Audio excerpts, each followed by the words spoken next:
আমরা চলে যাচ্ছি আমাদের পরের ঘটনায়। আমার ঘটনাটি ঘটেছে বগুড়া জেলায়। আমার গ্রামের বাড়ি বগুড়াতে, বগুড়া সদরে উপজেলার বৃন্দাবন পাড়া গ্রামে আমাদের বাসা, বৃন্দাবন দক্ষিণ পাড়ায়। তো আমি রিসেন্ট বগুড়া গিয়েছিলাম একটি কাজে, ফ্যামিলি সহ। তো এই মাসের 8 তারিখের ঘটনা।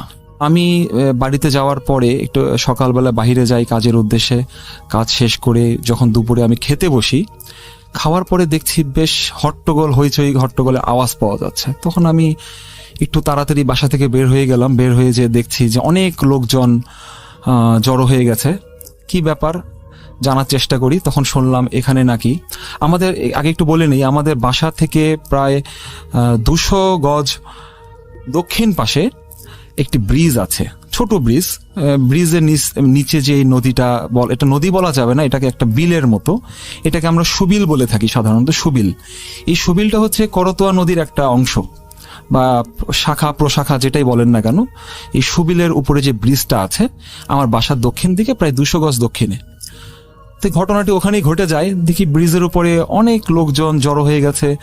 পুলিশ আসলো এবং পরে দেখি ফায়ার সার্ভিসের লোকজনও আসছে। তা আমি ঘটনা জানার চেষ্টা করলাম, চেষ্টা করে দেখি যে ওখানে নাকি একজন মানুষ পানিতে ডুবে গেছে প্রায় ঘন্টা 3 আগে। তো অদ্ভুত ব্যাপার যে পানির গভীরতা খুব বেশি হলে 18 থেকে 20 ফুট হবে। এর মধ্যে যদি কেউ ডুবে যায়, এটা খুব আশ্চর্যজনক বিষয় হয়ে যাচ্ছে। যাই হোক, ফায়ার সার্ভিসের কর্মীরা আসলেন, তাদের সঙ্গে আমার একটু কথা হলো। তো আমাকে জিজ্ঞেস করলেন, ভাই আপনি কিছু দেখেছেন? তা আমি বললাম যে না, আমি তো অ্যাকচুয়ালি কিছু দেখিনি, তবে আমি শুনে দৌড়ে আসলাম। তো আমাকে কিছু প্রশ্ন করলেন তারা যে এখানে কি আগেও এরকম কোনো ঘটনা ঘটেছিল?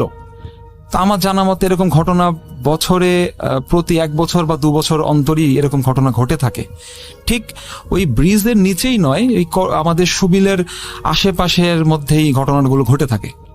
প্রতি বছরই ছোট বাচ্চা হতে পারে বা বয়স্ক কোনো লোক হতে পারে, কেউ হয়তো মাছ ধরার উদ্দেশ্যে যায়, কেউ হয়তো গোসল করতে যায়, কেউ সাঁতার কাটতে যায়, বিভিন্নভাবে যেতে পারে।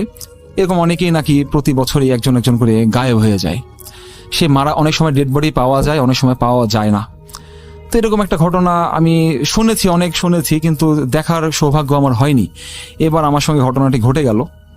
তো আমি ঘটনা বর্ণনায় চলে যাচ্ছি। প্রথমে শুনলাম ওই ভদ্রলোক পাশের গ্রাম থেকে আসলেন ছোট একটা বাচ্চাকে নিয়ে, ওনার মেয়েকে নিয়ে। তো ভদ্রলোক প্রথমবার সুবিলের ব্রিজ থেকে পানিতে ঝাঁপিয়ে পড়েন এবং কিছুক্ষণ সাঁতার কেটে আবার উপরে উঠে আসেন। উঠে আসার পরে আবার দ্বিতীয়বার যখন আবার ঝাঁপিয়ে পড়েন, তখন তাকে আর খুঁজে পাওয়া যাচ্ছে না বা তাকে আর দেখা যাচ্ছে না। তো এটার প্রত্যক্ষদর্শী ছিলেন 2 জন ভদ্রমহিলা, যারা গ্রামে ধরেন যে ব্রিজের উপরে বিভিন্ন জ্বালানি কাঠ টাট এই ধরনের যে সমস্ত কাজকর্ম করে থাকেন, শুকানোর কাজগুলো তারা দেখেছেন। এবং ভদ্রলোকের ছোট মেয়েটি খুব কান্নাকাটি শুরু করে দেয়। 1 ঘন্টা হয়ে যায় বা আরো সময় বেশি হয়ে যাচ্ছে, তার বাবা এখনো আসছে না বা তাকে দেখা যাচ্ছে না। এইভাবে হতে হতে লোকজন জানাজানি হয়ে যায় এবং অনেক লোক ওখানে চলে আসেন। আমিও সেভাবে যাই। তো ফায়ার সার্ভিসের কর্মীরা তখন আমাকে জিজ্ঞেস করলেন যে ভাই আপনি কি নিজের চোখে দেখেছেন? আমি বললাম না ভাই, আমি তো দেখিনি, আমি কিছুক্ষণ আগে আপনাদের মতোই এসে উপস্থিত হলাম। তো তারা বলছেন যে এখানে আমরা শুনলাম 2 জন ভদ্র মহিলা নাকি দেখেছেন, তাদেরকে তো দেখা যাচ্ছে না, তারা কোথায়? তখন আমি বললাম যে কোন ভদ্র মহিলা? তখন ওই গ্রামবাসী বললেন যে হ্যাঁ, এখানে 2 জন মহিলা ছিলেন, তারা দেখেছে। তো তাদেরকে খুঁজে বের করা হলো, তাদের থেকে বর্ণনা শোনা হলো যে আপনারা কি দেখেছেন আসলে। তো তাদের মুখে যেটা শোনা যায় যে ভদ্রলোক দ্বিতীয়বার যখন সুবিলে ঝাঁপিয়ে পড়েন, তারপরে সে আর উঠে আসেননি বা তখন তাকে সাঁতার কাটতেও দেখা যায়নি। তো সে কিভাবে লাফ দিয়েছে? তবে সোজা হয়ে লাফ দিয়েছে নাকি মাথা নিচে করে, যেটা আমরা ড্রাইভ বলি, সেটাতে সে করেছে? বলছেন না, সে সোজা হয়ে লাফ দিয়েছে, যেটা স্বাভাবিকভাবে আমরা ঝাঁপিয়ে পড়ি পানিতে, সেভাবেই সে লাফ দিয়েছে। তো লাফ দেওয়ার পরে এইভাবে হওয়ার পরে এলাকাবাসী, কিছু সাহসী যুবক যারা আছেন, ছেলেবেলে যারা আছে এলাকা, তারা প্রায় 8-10 জন সুবিলে নেমে বিভিন্ন দিকে তারা খোঁজাখুঁজি করে। প্রায় 1 ঘন্টা, প্রায় ঘন্টাখানিক তারা খোঁজাখুঁজি করে ব্রিজের নিচে এবং আশেপাশে সব দিকে তারা খোঁজাখুঁজি করে। তো অনেকক্ষণ খোঁজাখুঁজি করার পরেও যখন কোনো প্রকার তার অবস্থান খুঁজে পাচ্ছিল না তারা, তখন তারা এক প্রকার হতাশ হয়ে উপরে উঠে আসে। তারপরে ফায়ার সার্ভিসের কর্মীরা নামার জন্য প্রস্তুতি নেয়। তো তাদেরকে আমি জিজ্ঞেস করি যে ভাই আপনারা যে নামবেন, আপনাদের কাছে তো আমি কোনো ইকুইপমেন্ট দেখতে পাচ্ছি না, যে ডুবুরি দলদের যে ইকুইপমেন্ট থাকে সেগুলো তো। ভাই অ্যাকচুয়ালি বগুড়াতে যে আমাদের ফায়ার সার্ভিসের যে অফিসটা, মানে এখানে তাদের কাছে সেই ইকুইপমেন্টগুলো নেই। এই ইকুইপমেন্টগুলো আসে অ্যাকচুয়ালি রাজশাহী থেকে। তো রাজশাহী থেকে অলরেডি ডুবুরি দলেরা রওনা দিয়েছেন, তাদের আস্তে আস্তে আরো মোটামুটি ঘন্টা 3 সময় লেগে যাবে। তো তার আগে আমরা একটু খুঁজে দেখি, যদি পেলাম তা আলহামদুলিল্লাহ, যদি না পাওয়া যায় তাহলে পরবর্তীতে তারা এসে এটা খুঁজবে। তো যে কথা সেই কাজ, তারা পানিতে প্রায় 6 জন ডুবুরি দলের সদস্যরা নেমে যায়। নেমে তারা বিভিন্ন দিকে খোঁজাখুঁজি করতে থাকে। খোঁজাখুঁজি করতে করতে এক পর্যায়ে প্রায় 15-20 মিনিট পরে দেখা যায় এক ডুবুরি দলের একজন সদস্য উপরে উঠে আসে। উপরে উঠে এসে সে বলছে যে আমি পেয়েছি। সে তখন আবার তারা 6 জন তখন আবার একসঙ্গে হয়, একসঙ্গে তখন আবার 6 জন একসঙ্গে আবার নিচে চলে যায়। যে দেখে ব্রিজের ঠিক মাঝখানে যে পিলারটা আছে, পিলার থেকে ঠিক 2 ফুট দূরত্বে সে লাশটাকে পাওয়া যায়, এই ভদ্রলোকের লাশটাকে পাওয়া যায়। তো লাশটাকে তখন তারা উঠায় নিয়ে আসে। উঠানোর সময় তাদের কাছে একটু আশ্চর্য মনে হয়েছে, এটা পরে শুনতে পারি আমি। উঠানোর পরে দেখলাম যে ভদ্রলোকের মাথায় বেশ কাদা মাটি দিয়ে মাখা, মানে মাথার অর্ধেক অংশ মানে কান পর্যন্ত তার কাদা মাটি দিয়ে মাখা। আর শরীরে কোনো প্রকার কোনো পানি খেলে যেরকম মানুষের পেট ফুলে ওঠে বা কিছু হয়, এরকম কিছু আমি লক্ষ্য করিনি। তখন আমি কিছু আগ্রহবশত কয়েকটা ছবি আমি তুলে নেই, এবং অনেকেই তুলছিল। লাশটা উপরে তোলা হয়, তারপর লাশটাকে মাথায় যে কাদাগুলো ছিল বা কিছু, তা পানি দিয়ে পরিষ্কার করা হয়। দেখলাম পানি টানি দিয়ে পরিষ্কার করলো, তার সে জীবিত আছে কিনা তো একটা চেষ্টা করা হলো আর কি দেখার জন্য। ওখানে একজন ডাক্তারও ছিলেন, আমাদের গ্রাম্য ডাক্তার। উনি না বললেন যে না, ভদ্রলোক মারা গেছেন, উনি মারা গেছে আরো প্রায় 3 ঘন্টা আগে, এরকম একটা কথা সে বললেন। তো এভাবে সে মারা গেলেন। লাশটা উঠে আসলো, পুলিশ আসলো, এলাকাবাসী দেখলো, সবাই দেখলো। সবচেয়ে আশ্চর্যের এবং মজার যে বিষয়টা আমার কাছে মনে হলো, যে একটা মানুষ যদি পানিতে 3 ঘন্টা যাবত ডুবে মারা যায় 3 ঘন্টা আগে, তাহলে নিশ্চয়ই সে কিছুটা তার নাকে বা মুখ দিয়ে পানি প্রবেশ করে তার শরীরটা ফুলে উঠবে বা তার পেট ফুলে উঠবে, এরকম কিছু একটা হতে পারে। কিন্তু আশ্চর্য বিষয়, তার শরীরে কোনো পানি প্রবেশ করার কোনো আলামত তারা দেখতে পাচ্ছে না, বা আমি নিজেও বুঝতে পারছি না যে তার শরীরে কোনো পানি আছে। তো যথারীতি তার লাশটা ওখান থেকে পুলিশ পোস্টমর্টেমের উদ্দেশ্যে বগুড়া মেডিকেলে নিয়ে যায়। নিয়ে যাওয়ার পরে সন্ধ্যার পরে তার লাশটা আবার ফেরত দিয়ে যায়, তারা নিয়ে আসে। আমি আবার দেখলাম ঈশান নামাজের পরে দেখলাম তার বাসার সামনে অনেক লোকজন বসে আছে, খাটিয়াতে লাশ। জিজ্ঞেস করলাম ভাই মাটি কখন হবে, আপনাদের দাফনের কাজ কখন হবে? বললো যে ঈশান নামাজের কিছুক্ষণ পরেই আমরা দাফন করব। তো এরকম ব্যাপার আমি শুনে চলে গেলাম। পরবর্তীতে আমি জানতে পারলাম যে বিষয়টা আপনাদেরকে সবাইকে আমি জানাতে চাচ্ছি, যে এই লাশের শরীরে কিছুই পাওয়া যায় না, তবে তার মাথাটা যে মাটিতে ঢোকানো ছিল, মাটির ভিতরে, মানে সুবিলের নিচে, পানির নিচে যে কাদামাটি, সেই কাদামাটির মধ্যে তার মাথার অর্ধেক প্রবেশ করানো ছিল। আর তার অন্য কোথাও কোনো স্পট দেখা যায়নি, তবে তার গলাতে দেখা যাচ্ছে যে আঁচড় দিলে যেরকম দাগ দেখা যায়, ঠিক সেরকম কিছু দাগ আমরা দেখতে পাচ্ছি, মানে বড় বড় আঙুলের ছাপের মতো চিকন চিকন দাগ, পুরো গলার 2 সাইডে দাগ দেখা যাচ্ছে। এছাড়া তার আর কোনো আলামত পাওয়া যায়নি। তো পোস্টমর্টেম রিপোর্টে যেটা আমি লোক মুখে শুনেছি, যে এরকম ডিরেক্ট কিছু বলেনি ডাক্তাররা, তবে বলেছে যে পানির ভিতরে তার শ্বাসরোধ হয়েই বা এই ধরনের কিছু হয়ে তার মৃত্যুবরণ করে। এবং পোস্টমর্টেম রিপোর্ট এটাও বলা আছে যে তার শরীরে কোনো পানি প্রবেশ করেনি, সে কোনো পানি নাক দিয়ে বা মুখ দিয়ে কোনো দিক থেকে তার পানি আসেনি। তো এটা আমার কাছে খুব আশ্চর্য মনে হলো, যে পানি এতক্ষণ ধরে ভদ্রলোক পানিতে পড়ে গেলেন, সে সাঁতার জানা লোক, তো পানি তো সে কিছু অবশ্যই তার শরীরে প্রবেশ করার কথা, যেটা আমরা সাধারণত ধরে থাকি। তো এরকম কোনো কিছু বোঝা যায়নি। আর যেটা সবাই মার্ক করেছে, যে তার গলায় যে আঁচড়ের দাগটা, এখানে একটা প্রশ্ন আসতে পারে যে ভদ্রলোক পানিতে পড়ে গেলেন, সোজা হয়ে পানিতে ঝাঁপিয়ে পড়ে, সে সোজা ঝাঁপিয়ে পড়ে, কিন্তু পানির নিচে সে মাথাটা তার ঢোকানো ছিল, বডিটা উপরের দিকে ছিল। তো এইটাই সবার কাছে আশ্চর্য মনে হয়েছে। আবার গ্রামের কিছু মুরব্বী লোক যারা আছেন, এলাকাবাসী যারা আছেন, তাদের মুখে শুনলাম তাদের কাছে বিষয়টা খুব একটা আশ্চর্যের নয়, কারণ প্রায় 1-2 বছর পরপরই আমাদের ওই এলাকায় এরকম 2-1টা ঘটনা ঘটে থাকে, এই পানিতেই ডুবে যায়। তো আমি জিজ্ঞেস করলাম, একটু আগ্রহবশত জিজ্ঞেস করলাম মুরব্বীদেরকে যে চাচা বা মামা কি ব্যাপার। বলছে তাদের আমাদের গ্রাম্য ভাষায় একটা কথা বলে যে পানিতে ডেও নামে কিছু একটা আছে, আমি শুনেছি ডেও থাকে। তাই বললাম যে ডেও জিনিসটা কি আসলে? তো বলে পানিতে যারা দুষ্ট প্রকৃতির জিন জাতীয় কিছু, তারা পানিতে প্রবেশ থাকে, তাদের বসবাস, তাদের যদি কোনো প্রকার আঘাত বা ব্যাঘাত সৃষ্টি করে, তাদের বিরক্ত করা হয়, তখন নাকি তারা রাগের বশে এরকম কিছু একটা ঘটায় ফেলে। তো আমার কাছে আমি খুব একটা বিশ্বাসযোগ্য হচ্ছিল না বিষয়টা, আমার কাছে একটু আশ্চর্য মনে হয় যে পানিতে একটা লোক হার্ট অ্যাটাক করে মারা যেতে পারে বা সাঁতার না জানলেও মারা যেতে পারে, তো এটা কিভাবে সম্ভব? তখন এটা আমি কনফার্ম হয়ে গেলাম যে পোস্টমর্টম রিপোর্টে যে তার শরীরে কোনো পানি প্রবেশ করেনি এবং সে শ্বাসরোধেই তার মৃত্যুটা হয়ে যায়, এরকম রিপোর্ট আসছে পোস্টমর্টম। যদি আমি সেটা দেখিনি, লোকমুখে আমার শোনা। যে রিপোর্টটা আপনি বললেন, এই রিপোর্টটা, এরকম একটা রিপোর্ট আসলে কি স্বাভাবিক? এটা আমার কাছে একটু অস্বাভাবিক মনে হচ্ছে। আচ্ছা, কেন একটু সবাইকে এক্সপ্লেন করে দেন তাহলে সেটা। যে রিপোর্টও যদি পানিতে বসে সে মারা যায়, পানিতে ডুবে সে মারা যায়, তাহলে আমরা ধরে নেব হয় সে হার্ট অ্যাটাকে মারা গেছে বা তার স্বাভাবিক মৃত্যু, অথবা সে পানিতে শ্বাসরোধে সাঁতার জানে না পানিতে, এই ধরনের কিছু। কিন্তু এখানে আসলে কিছুই হয়নি এরকম। সে সাঁতার জানালো, এবং আমি এটা বলে দিচ্ছি ভদ্রলোকের বয়স 55 থেকে 56 এর মধ্যে, অনেক বয়স, অনেক বয়স। এবং এরকম ধরনের বয়সের কেউ যদি সাঁতার না জানেন, তাহলে হয় পানি এড়িয়ে চলবেন বা সাবধানী থাকবেন। অসাবধানতার কোনো কারণ নেই, এখানে অসাবধানের কোনো কারণ নেই। কারণ হচ্ছে সে রেগুলারই নাকি ওখানে প্রায় সময় পানিতে গোসল করতে আসেন। যখন আমাদের বর্ষাকালে যখন পানি ভরে যায়, তখন সে মাছ ধরতে আসেন, তার মাছ ধরার একটা নেশা আছে এবং সে গোসল করার উদ্দেশ্য আছে, সাঁতার কাটতে বা গোসল করতে এরকম কাজেও সে আসে। তো সে একটা অনেক অভিজ্ঞ লোক পানিতে, আমি মনে করি তার দ্বারা এরকম হওয়ার কথা নয়। এবং এলাকাবাসী সবার কাছে এটা মনে হচ্ছে যে এটা অবশ্যই একটা আশ্চর্যের বিষয়। এবং আমি তো এতদিন শুনেছি, ছোটবেলা থেকে শুনছি নাকি টুবিলে আমাদের 1 বছর 2 বছর পর পরে বিভিন্ন মানুষ 1-2 জন করে মারা যায় বা গায়েব হয়ে যায়। তো এটা আমি এবার এটা নিজের চোখে দেখলাম, এবং দেখে আমি তারপর থেকে খুব বিষয়টা নিয়ে অনেক চিন্তা করলাম যে এটা হলো কি হতে পারে। এটা কোনো স্বাভাবিক মৃত্যু হতে পারে না আমার দেখা মতে।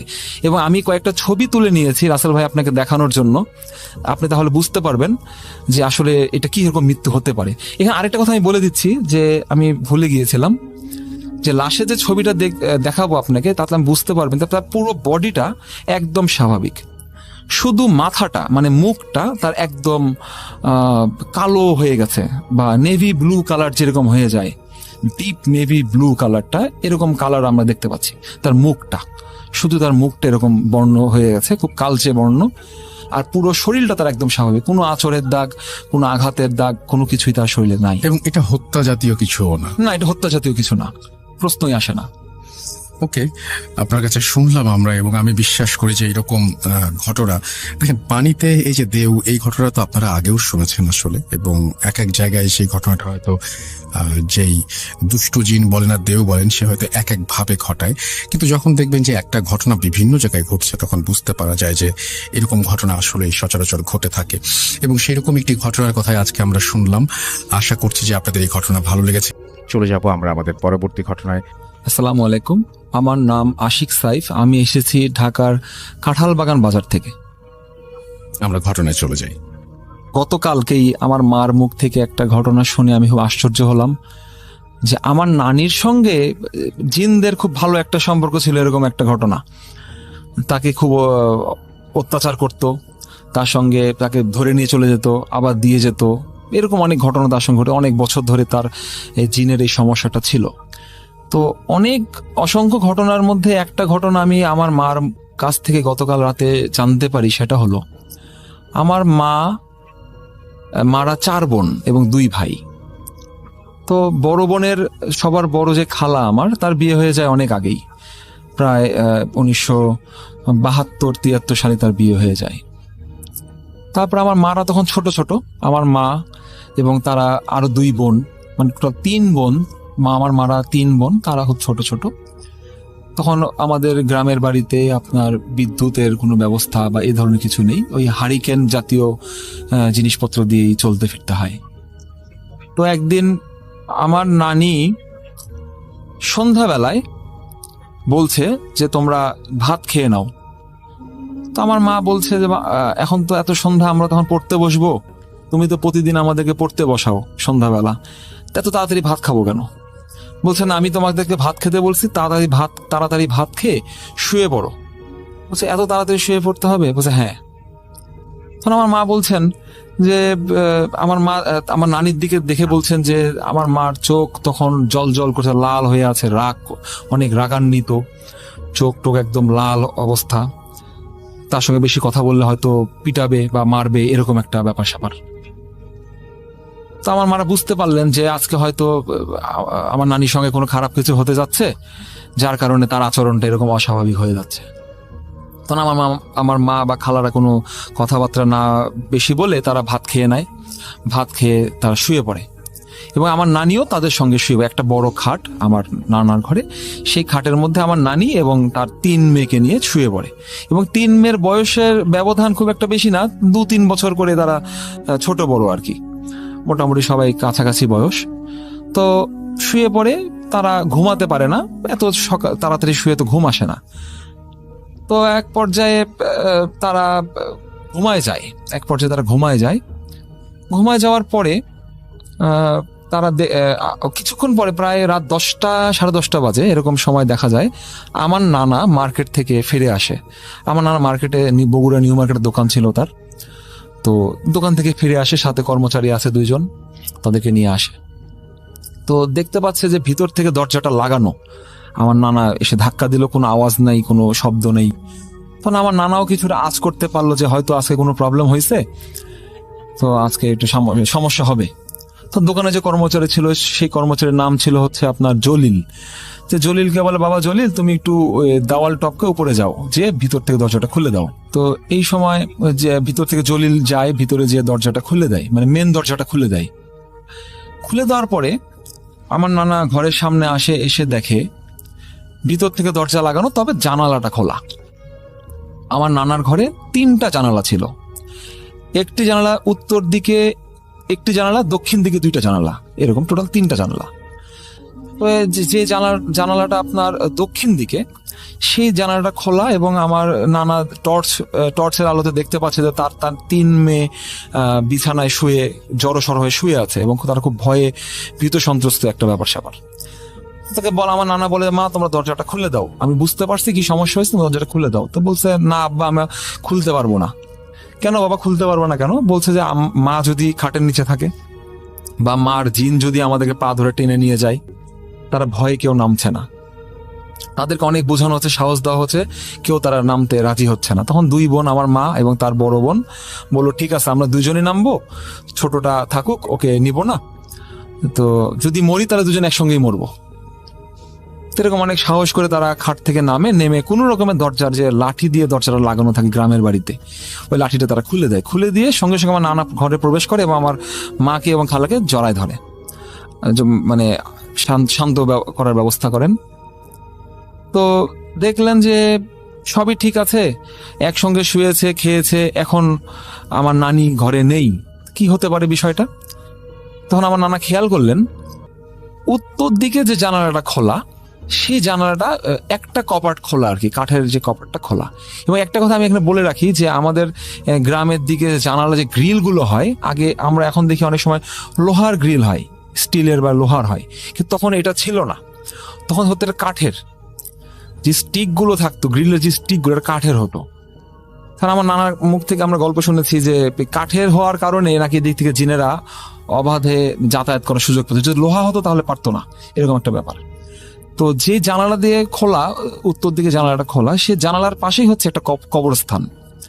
কবরস্থানটা এরকম, আমাদের ওই কবরস্থানটা প্রচলিত যে একটা বড় একটা বট গাছ আছে এবং এই বট গাছের নিচে অসংখ্য কবর আছে। ফকির পরিবার নামে একটা পরিবার আছে, এই পরিবারের একটা কবরস্থান, পারিবারিক কবরস্থান। এবং মজার বিষয় হচ্ছে যে আমার নানির যে পরিবার, মানে আমার নানির যে পরিবারটা সেটাকে ফকির পরিবার বলা হয়।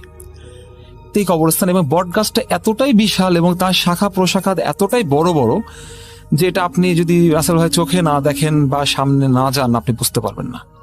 তার বয়স লোক মুখে শোনা যায়, কেউ বলে 500 বছর, কেউ বলে 700 বছর, কেউ বলে 400 বছর। দীর্ঘ অনেক প্রাচীন একটা বটগাছ, এটার কোনো ইতিহাস, সঠিক ইতিহাস কারো কাছে নেই।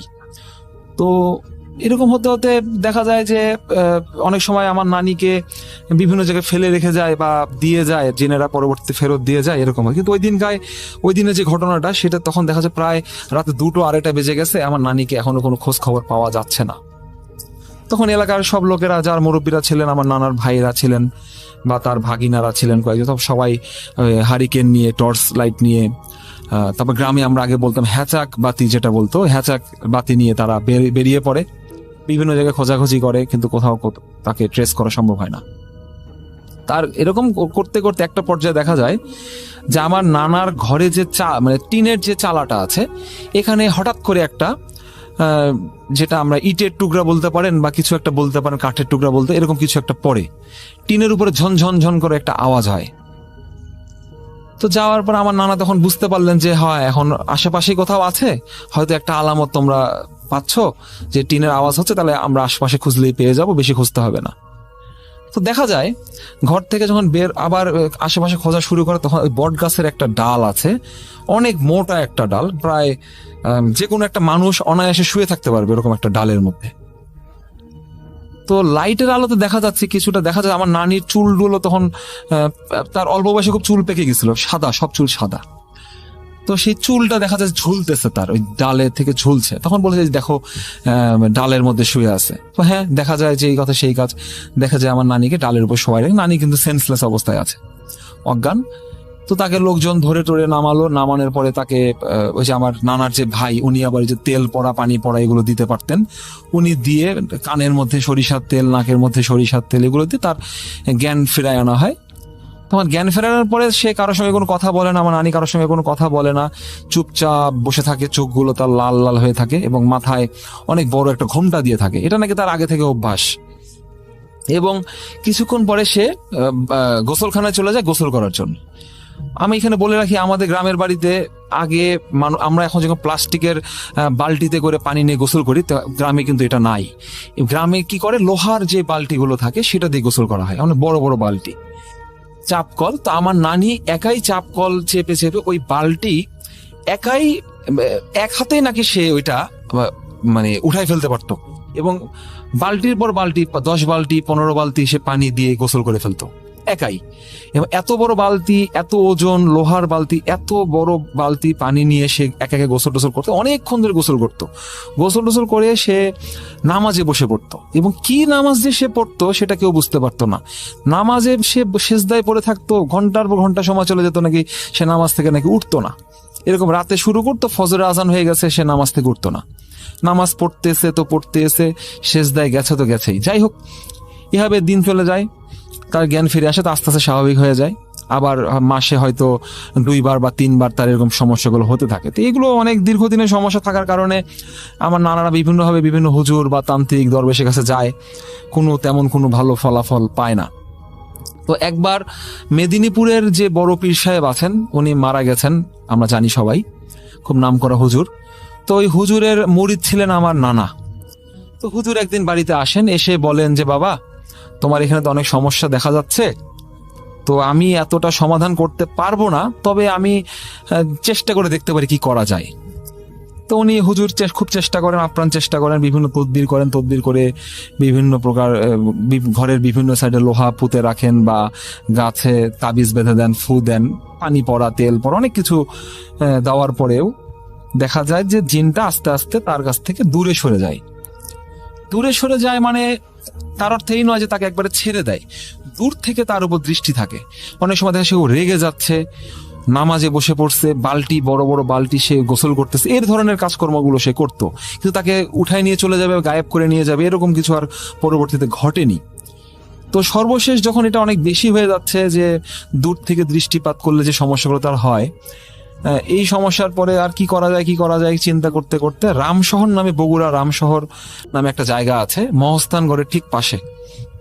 ওখানে এক পীর সাহেব ছিলেন, রামশহরের এক পীর সাহেব। ওনার কাছে যান, একটা খবর পেয়ে যান যে পীর সাহেবটা খুব ভালো, বড় হুজুর, তোমরা একটু দেখাও। তো পীর সাহেবের কাছে যান, পীর সাহেব দেখেন, দেখে টেকে বলেন যে হ্যাঁ অনেক সমস্যা, তো দূর থেকে তো ঝামেলা করতেছে জিনেরা, তো এই জিনটা অনেক বুড়ো একটা জিন, যে বুড়া জিন বলি গ্রামে ভাই বলে, বুড়ো জিন বা কিছু এই ধরনের, যে সহজে তাকে ছাড়তেছে না, ছাড়বে না, কি করা যায়, আমি একটু কথা বলে চেষ্টা করি ওদের সঙ্গে। তো মসজিদের মধ্যেই তাকে আমার ওই রাম শহরে যে পীর সাহেব আছেন, উনি মসজিদের মধ্যেই ধ্যানে মানে বিভিন্ন দোয়া কালাম পড়ে ওখানে বসেন, বসে জিনদের সঙ্গে একটা কথা বলার চেষ্টা করেন।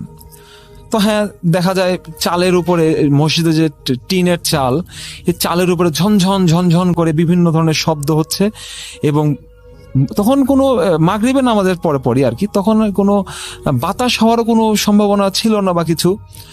তো শীতের দিন শুনেছি, দেখা যাচ্ছে যে মসজিদের জানালাগুলো আছে অনেক জোরে জোরে খুলে যাচ্ছে, এবং প্রচুর বাতাস হচ্ছে, অনেক ভয়, মানে জোরে বাতাস বইছে এরকম একটা ব্যাপার, এবং টিনের উপর খুব ঝনঝন ঝনঝন করে আওয়াজ হচ্ছে।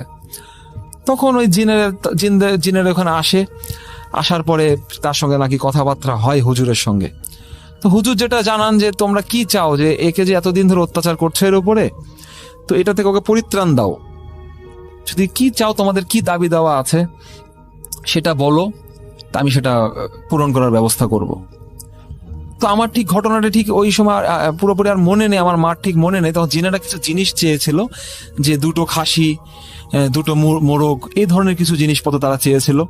তখন তাদেরকে দেওয়া হয়, সেটা দেওয়া হয়, এবং বলা হয় যে তোমরা যে তাকে ছেড়ে দেবে এর প্রমাণটা কি, আমি কিভাবে বুঝবো যে তোমরা ছেড়ে দিলা, পরবর্তীতে যদি তুমি আবার ঝামেলা করো বা কিছু। তখন জিনেরা বলেছে, যে জিনটা ছিল সে জিনের সর্দার বলেছিল নাকি যে আমি যখন যাব, তো মসজিদের উপরে যে আম গাছটা আছে, একটা আম গাছ মসজিদের পাশে, টিনের পাশে বড় আম গাছ, তা আম গাছে যে সবচেয়ে বড় যে ডালটা থাকবে, সে ডালটা আমি ভেঙে দিয়ে চলে যাব। তো বলছি সত্যি তো তুমি আর আসবে না? না, আমি আম গাছের ডাল ভেঙে দিয়ে যাব, যদি আসো, তুমি যদি আসি তাহলে আপনি যেটা করবেন সেটাই আমি মেনে নেব। বলছে ঠিক আছে, তুমি চলে যাও, আমি ব্যবস্থা করে দিচ্ছি, তোমার এখানে আসা থাকবে, তোমার দাবি তোমার পূরণ করে দিলাম, ভবিষ্যতে যদি কখনো তারপরে তুমি আসো, তখন তো তোমাকে কিন্তু আমি আর ছাড়বো না, হুজুর এটা বলেন। তো বলছে ঠিক আছে হুজুর, আমাকে এবারের মতো মাফ করে দেন। তখন ওই জিনেরা যখন চলে যায়, তখন দেখা যায় আবার ঠিক ওরকম জোরে বাতাস বওয়া শুরু করে, এবং টিনের উপরে ঝনঝন ঝনঝন করে আওয়াজ হয়, এবং মসজিদে যে জানালা বা দরজা যেটা আছে খুব জোরে জোরে খুলে যাচ্ছে, বন্ধ হয়ে যাচ্ছে, এরকম একটা অবস্থা। এবং ঠিক যাওয়ার সময় দেখা যায় আম গাছে যে বড় ডালটা, সেটা তারা গোড়া থেকে ভেঙে দিয়ে চলে যায়, এবং ডালটা ঠিক মসজিদের গেটের সামনে এসে পড়ে, বড় একটা ডাল। এবং হুজুর সেখানে নিজে দাঁড়িয়ে থাকেন, আমার নানা, আমার মামা, তারা নিজেরাই দেখতে পারেন যে হ্যাঁ ডালটা ভেঙে দিয়ে গেছে। এই ডালটা ভেঙে দিয়ে চলে যায়। এরপর থেকে আল্লাহর রহমতে তারপরে আর নানির কোনো সমস্যা আমরা আর দেখতে পারিনি। এই ছিল আমার ঘটনা। আমার কাছে আরো অনেক ঘটনা আছে আমার নানির, আমি পরবর্তীতে ইনশাল্লাহ আপনাদের সঙ্গে শেয়ার করব। চলে যাচ্ছি পরের ঘটনায়। আসসালামু আলাইকুম রাসেল ভাই, আমি শাওন গাজীপুর থেকে বলছিলাম। আমার ঘটনাটা 2017 সালের আগস্টের 17 তারিখ আমার যে কোনো একটা কাজের জন্য আমি কুষ্টিয়ার ভেড়ামারাতে যাই ট্রেনে। তো আমার সাথে ছিল আমি, আমার একটা ফ্রেন্ড প্লাস আর ফুফাতো ভাই। আমার ফ্রেন্ডের ফুপির বাসা ছিল আবার ভেড়ামারাতে, যার কারণে আমরা সবাই একসাথে যাই। তো আমি 17 তারিখ যাওয়ার পরে আমার সম্পূর্ণ কাজ যেতটুকু ছিল ততটুকু শেষ করে 18 তারিখ ব্যাক করার চিন্তা ভাবনা করি। তো 18 তারিখ রাত 12টার সময় আর কি ট্রেন আমার, যাই হোক 19 তারিখে শুরু 18 তারিখে শেষ, এমন একটা সময় ট্রেন আমার, সুন্দরবন এক্সপ্রেস যেটা ওইটা। তো ওই সময় আবার মানে কোরবানির ঈদের সময় ছিল 2017 সালে। তো ট্রেনটা কিছুটা ডিলে হয়ে গেছিল, 12টার সময় যেটা আসার কথা সেটা একটাই আসছে। তো আমার ফ্রেন্ড প্লাস ওর কাজিন যারা ছিল সবাই আমাকে স্টেশনে নিয়ে যায় বিদায় দেওয়ার জন্য। তো আমি ওদের সাথে যাই। যখন স্টেশনে যাই তখন জানতে পারি যে 1 ঘন্টা লেটে ট্রেনটা আসবে। তো আমরা ওইখানে সবাই বসে আড্ডা দিতেছিলাম, মজা করতেছিলাম। তো তখন আমার মনে পড়ে যে এত দূর লং জার্নি করব, তো কিছু খাবার কিনে নিই, কারণ এত রাতের জার্নি হয়তো বা কিছু পাবো কি পাবো না ট্রেনে, এইসবের জন্য আর কি একটা দোকানে যাই। তো যাওয়ার পরে আমি এক প্যাকেট রুটি, ওই স্লাইস রুটি গুলো আছে না, ওই ধরনের রুটি, 2টা কলা আর পানি কিনি, মিনারেল ওয়াটার কিনি। তো ওই সময় রুটি কেনার সময় একটা মহিলা আসে আমার কাছে। মহিলা আইসা আর কি বলে আমাকে যে সে সারাদিন কিছু খায়নি, প্লাস তার অনেক ক্ষুধা লাগছে, তাকে যেন কিছু খাবার দিই আমি। তো আমারও দেখা, মানে আসলে আমার দেখে মনে হচ্ছে সে অনেকক্ষণ খায় নাই বা অনেক দিন ধরে সে অভুক্ত আছে না খাওয়া। তো আমি তারে আমার প্যাকেটটা খুলে 12টা বা 14টার মতো রুটি ছিল আমার এখানে স্লাইস করা, তো আমি তা থেকে অর্ধেক দিয়ে দিই। দিয়ে দেওয়ার পর দোকান থেকে আরো 2টা কলা কিনে ওনাকে দেই, হাতে দেই, একটা পানির বোতল দিই। দেওয়ার পর বলি যে আপনি এগুলা খান, আর যদি কিছু লাগে তো ওনাকে, দোকানদারকে দেখে বলি যে ওনাকে বললেন, উনি দিবে আপনাকে। তো আমি আরো দোকানদারকে 20 টাকা বা 30 টাকা দিই, আমার ঠিক মনে নেই কত টাকা দিই, 20 টাকা বা 30 টাকা দিই। দেওয়ার পর ওনাকে বলে দিই যে উনি কিছু চাই তাহলে আপনি দিয়ে দিন। তো লোকটা বলে যে আচ্ছা ঠিক আছে, সমস্যা নেই। তো আমি আবার আমার ফ্রেন্ডের কাছে চলে আসি, ওরা যেহেতু আড্ডা দিতেছে। তো একটা টাইমে ট্রেন চলে আসে, আমিও ট্রেনে উঠি। ট্রেনে ওঠার পর আর কি আমার নিজে থেকেই খারাপ লাগতেছে যে ফ্রেন্ডে মজা করতেছে। আর স্বাভাবিক, একটা ফ্রেন্ড বা সেম এজের যারা কাজিন থাকে সবাই যখন একসাথে হয় তখন মজাটাই আলাদা থাকে সব সময়। তো ওরাও সবাই একসাথে, তো আমার বারবার ইচ্ছে করতেছিল কি, মানে একদিন পরে যাই, আজকে না যাই, ওদের সাথে আরেকটা দিন থাকি তারপর যাই। তো মনের মধ্যে এরকম হইতেছে। তো ট্রেনে অলরেডি আমি উঠে পড়ছি এবং ট্রেনও চলা শুরু করছে, তো যার কারণে আমি আর নামতে পারিনি। যাই হোক, তো তারপরে আমি আপনার ঈশ্বরদীতে আসি আর কি।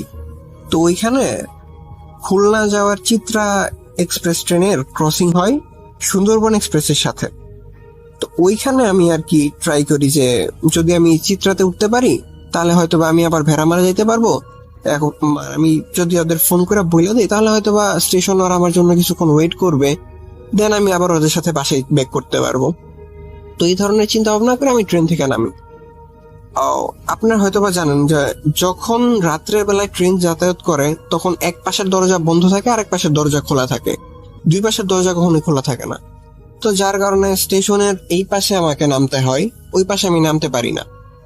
তো চিত্রা ট্রেনটা হইলো অন্য পাশে আর এই পাশে হইলো সুন্দরবন, আর আমার বগিটা হইলো একদম ট্রেনের মাঝখানের বগি। যার কারণে আমি যদি সামনে দিয়ে ঘুরে ওই ট্রেনের কাছে যাই একটা মোটামুটি ভালো সময় লাগবে, আবার যদি পিছন দিয়েও যাই তাহলে ভালো একটা সময় লাগবে। আবার এদিক দিয়ে দেখি ট্রেনটা হুইসেল দেওয়া যাইতে শুরু করছে আর কি, যে চিত্রা এক্সপ্রেস ট্রেনটা, ওইটার কথা বললাম, ওইটা আবার যাওয়া শুরু করছে, চলা শুরু করে দিছে। তো আমি একটু মনটা খারাপ করে আর কি স্টেশনের প্ল্যাটফর্ম থেকে আবার ট্রেনে উঠবো। এমন সময় দেখি ওই ভেড়ামারাতে আমি যে মহিলাকে রুটি আর কলা কিনে দিয়েছিলাম, ওই মহিলাটাই ঈশ্বরদী প্ল্যাটফর্মে বসে সেই রুটি কলা খাইতেছে, পানি খাইতেছে। তো আমার মানে দেখে নর্মাল লাগলো জিনিসটা, যে খাইতেছে খাক, হয়তো বা আমার সাথে ট্রেনে আসতেছে, হয়তো বা সে কোথাও যাবে এই জন্য। যাই হোক, তো পরে এটা আমি কোনো নোটিস করলাম না। এদিকে আমার ট্রেন আবার ছেড়ে দিবে, তো আমি আমার সুন্দর মতো বগিতে উঠে আমি আমার সিটে বসলাম। তো আমার মাথায় তো একটা জিনিসই ঘুরতেছে যে ওইখানে আমার ফ্রেন্ডরা, কাজিনরা মজা করতেছে সবাই, আমি যাব কিভাবে যাব এখন এটা চিন্তা ভাবনা করতেছি। তো আবার আমার ফ্রেন্ডকে ফোন দেই, পরে বলতেছে তাহলে অন্যদিন আসিস, সমস্যা নেই। তো আমি ঠিক আছে অন্যদিন আসবো। পরে মাথা থেকে এইসব বাদ দিয়া ব্যাক করি। তো সিরাজগঞ্জের উল্লাপাড়া স্টেশনে ট্রেনটা আবার থামে, এছাড়াও মাঝখানে অনেক স্টেশন আছে এখানে ব্রেক করছে। তো এখানে আমি নামিনি আর কি, সিট ছেড়ে আমি কখনো নামিনি। তো এখানে দেখি একটা লং ব্রেক করছে উল্লাপাড়া স্টেশনে, হয়তো বা কোনো ক্রসিং টসিং এর জন্য বা কোনো একটা কাজের জন্য। তো যাই হোক, সেখানে অলরেডি 5 মিনিটের উপরে বা 10 মিনিটের মতো ব্রেক করছে, মানে সময় এখানে দাঁড়ায় আছে ট্রেনটা। তো দেখি অনেকে নামছে প্ল্যাটফর্মে, নাইমা হাঁটাহাঁটি করতেছে। আর একটা জিনিস কি, অনেকক্ষণ ধরে কোথাও বসে থাকলে দেখবেন পা মানে লাগে কেমন জানি, পা লাগে, ব্যথা করে, কিছু একটা হয়। তো আমার এরকম হইতেছে। তো আমি বের হয়ে গেছি, প্ল্যাটফর্মে দাঁড়াইছি, হাঁটতেছিলাম কিছু। তো আমি আবার সিরাজগঞ্জের যে উল্লাপাড়া স্টেশন আছে সেখানে আবার ওই মহিলাটাকে দেখি। ইভেন তখনও সে রুটি আর কলাই খাইতেছে, তার কলা আর রুটি খাওয়া এখনো শেষ হয় নাই। আমি তাকে রাত 12:30টার সময় ভেড়ামারা স্টেশনে রুটি কলা কিনে দিছি। আমি হয়তো বা অ্যারাউন্ড 1:30-1:45 সময় আমি ঈশ্বরদীতে আসছি, আমার ঠিক টাইম মনে নাই। এইরকম টাইমে সে রুটি কলা খাইতেছে, তার খাওয়া শেষ হয়নি। ইভেন যখন আমি সিরাজগঞ্জে আসি উল্লাপাড়া স্টেশনে, এটা কিন্তু একটা বড় সময়ের গ্যাপ, এটা তাড়াতাড়ি আসা যায় না, মিনিমাম 3 ঘন্টা লাগেই, 2.5 থেকে 3 ঘন্টা লাগেই, একটা বড় সময়। তো এতটুকু সময় তার খাওয়া শেষ হয়নি। তো আমি এটা সিম্পলি নিলাম যে হয়তো বা সে আস্তে আস্তে খাইতেছে, আর ট্রেন দিয়ে হয়তো বা কোথাও যাইতেছে, আমার সাথে সাথেই আসতেছে, সবাই প্ল্যাটফর্মে নামছে, হয়তো বা সেও প্ল্যাটফর্মে নেমে আস্তে আস্তে খাইতেছে। তো আমি এটা ভাইবা আবার ট্রেনে উঠলাম, ট্রেনে উঠে আবার আমার সিটে বসলাম যথারীতি। তো ট্রেনটা আবার চলা শুরু করতে, আমার বাসা হইলো সবিপুরে আর কি। যাই হোক, সবিপুরে মৌচাক স্টেশন আছে, যেটা সবিপুর বাজারে একদম কাছে। আর আপনারা সবাই জানেন জয়দেবপুর স্টেশন, মানে গাজীপুরে যে স্টেশন সেটা হলো জয়দেবপুর স্টেশন। এই জয়দেবপুর স্টেশনের ঠিক আগের স্টেশনটাই হলো মৌচাক। তো এই মৌচাক স্টেশনে যদি ট্রেন থামে তাহলে আমার দাদু বাড়ি আসতে হয়তো বা অ্যারাউন্ড 10 মিনিটের মতো সময় লাগবে, বা 15 মিনিটের মতো, মানে একটা শর্ট ডিস্টেন্স আর কি। তো আমি চিন্তা ভাবনা করলাম যদি মৌচাক স্টেশনে ট্রেনটা দাঁড়াই তাহলে আমি নেমে আমি সরাসরি চলে আসতে পারবো, আমার আর এত দূর ঘোরা লাগবে না। তো এইটা চিন্তা করে আমি আর কি জানলা দিয়ে মাথাটা একটু বের করি যে যদি ট্রেনটা থামে বা মৌচাক স্টেশনটা আশেপাশে চলে আসছে কিনা। বাইরের দৃশ্য দেখলেও তো একটু ধারণা নেওয়া যায় যে আসছে কি আসে নাই। তো আমি দেখতেছি যে ট্রেনটা হয়তো বা থামবে না, কারণ ট্রেনটা যদি থামে তাহলে আগে থেকে আস্তে আস্তে স্লো হইতে থাকে। দেখতেছি ট্রেনটা স্লো হইতেছে না, ট্রেনটা একদম সেম স্পিডেই যাইতেছে। তা আমি মানে বাইরে দিয়ে রাখছি মাথাটা আর কি, বাইরে মাথা বলতে কি জানলাতে একটু মাথা বাইরে দিলে আর কি বাইরের জিনিসটা দেখা যায়, এরকম আর কি দেখতেছি। তো যখন আমি মোচাক স্টেশনটা থ্রু পাস করতেছি, দেখি সেম মহিলাটাই আমাকে স্টেশনে দাঁড়ায়া বাই জানাইতেছে, টাটা, মানে হাত নাড়ায় যেই মানে বিদায় দেওয়ার যে সম্বোধনটা, হাত নাড়ায় নাড়ায় যেটা, সেম ওই কাজটাই করতেছে আমার সাথে, মানে আমাকে দিয়ে করতেছে। যখন আমি তাকে পাস করে ফেলছি সে উল্টা ঘুরছে, ইভেন উল্টা ঘুরেও আমাকে টাটা দিতেছে, বা ওইরকম কিছু একটা বিহেভিয়ার আমি দেখতেছি স্পষ্ট ভাবে। এখন আমার মাথায় মানে একদম আমি জাস্ট স্পিচলেস হয়ে গেছিলাম যে মহিলাটা এখানে আসলো কিভাবে। আমি উনাকে আমার সাথে দেখছি সব সময়, যখন ভেড়ামারাতে স্টেশনে ছিলাম আমার সাথে ছিল, যখন আমি পাবনার শিরটিতে ছিলাম স্টেশনে তখনও আমার সাথে ছিল, আমি দেখছি উনি খাইতেছে। যখন আমি উল্লাপাড়া স্টেশনে ছিলাম সিরাজগঞ্জের, ওইখানেও দেখছি আমি উনাকে, উনি খাইতেছে। ইভেন প্রত্যেকটা বার ওনার সাথে আমার আই কন্টাক্ট হয়েছে, আমি উনাকে দেখছি, উনি আমাকে দেখছে। এখন আমার মানে মাথায় কোশ্চেন আসছিল যে উনি আমার আগে মোজাক স্টেশনে আসছে কিভাবে, পৌঁছাইলো কিভাবে উনি এখানে, আর উনি আমাকে মানে টাটাই বা দিবে কেন, পৌঁছাইলো কিভাবে এটা আল্লাহই ভালো জানে, আর টাটা দিতেছে কেন। মানে যাই হোক, এইসব কোশ্চেনের কোনো অ্যান্সার নাই আমার কাছে। জানি না এইসব কি ছিল আমার সাথে, হয়তো বা কোনো বিপদ থেকে আমাকে রক্ষা করছে বা কিছু একটা সামথিং, আল্লাহর প্রদত্ত জিনিস, সবই ভালো। তো এটাই ছিল আমার ঘটনা। যদি আপনাদের ভালো লেগে থাকে তাহলে সেটা আমার ভালো লাগবে। ধন্যবাদ। আসসালামু আলাইকুম। তো আমরা কথা না বাড়িয়ে সরাসরি ঘটনায় চলে যাচ্ছি। আসসালামু আলাইকুম রাসেল ভাই, আমি মোহাম্মদ মেহেদি হাসান মিশাদ, রংপুর বিভাগের গাইবান্ধা জেলা থেকে বলতেছি। তো ভাই আমি কথা না বাড়িয়ে সরাসরি ঘটনায় চলে যাই। ঘটনাটা আসলে ভাই আমার ভাবি, অর্থাৎ আমার হলো ফুফাতো ভাইয়ের বউয়ের সাথে ঘটা, অর্থাৎ আমার ভাবির সাথে ঘটা। তো ঘটনা শুরু হয় তার ভাবি যখন ছোট, অর্থাৎ যখন তার বয়স 12-13 বছর। ভাবি দেখতে একটু তুলনামূলক যে কোনো মেয়ের থেকে একটু সুন্দর ছিল, দেখতে অনেক সুন্দর। তো এ কারণে ছোটবেলায় তার উপর কিছু জিন, অর্থাৎ একসাথে কয়েকটা জিনের সংখ্যা ছিল তখন 14 জন। পরবর্তীতে আমি আরো কিছু কাহিনীর মধ্যে বলবো যে হলো কতজন মোট জিন। তো ওই সময় ছিল 14 জন জিন ভাবিকে পছন্দ করে, ভাবির উপর আসর করে। তো ভাবির উপর আসর করার পর ভাবির ভিতর বিভিন্ন সিমটম দেখা যায়। ভাবি কথা বলতে থাকে, বিড়বিড় করতে থাকে, খাওয়া দাওয়া ঠিক মতো করে না। তো এইসব দেখে ভাবির বাড়ির লোক কবিরাজ ডেকে আনে বাড়িতে। আনার পরে কবিরাজ অনেক চেষ্টা করার পরে ওই জিনগুলোকে বোতল বন্দি করতে পারে ভাই। করার পরে জিনগুলোকে মাটিতে পুঁতে রাখা হয়। তবে তারা বন্দি হওয়ার আগে পূর্বেই বলেছিল যে তাদের যদি এখন বন্দি করেও রাখা হয় তবে তারা আবার ফিরে আসবে।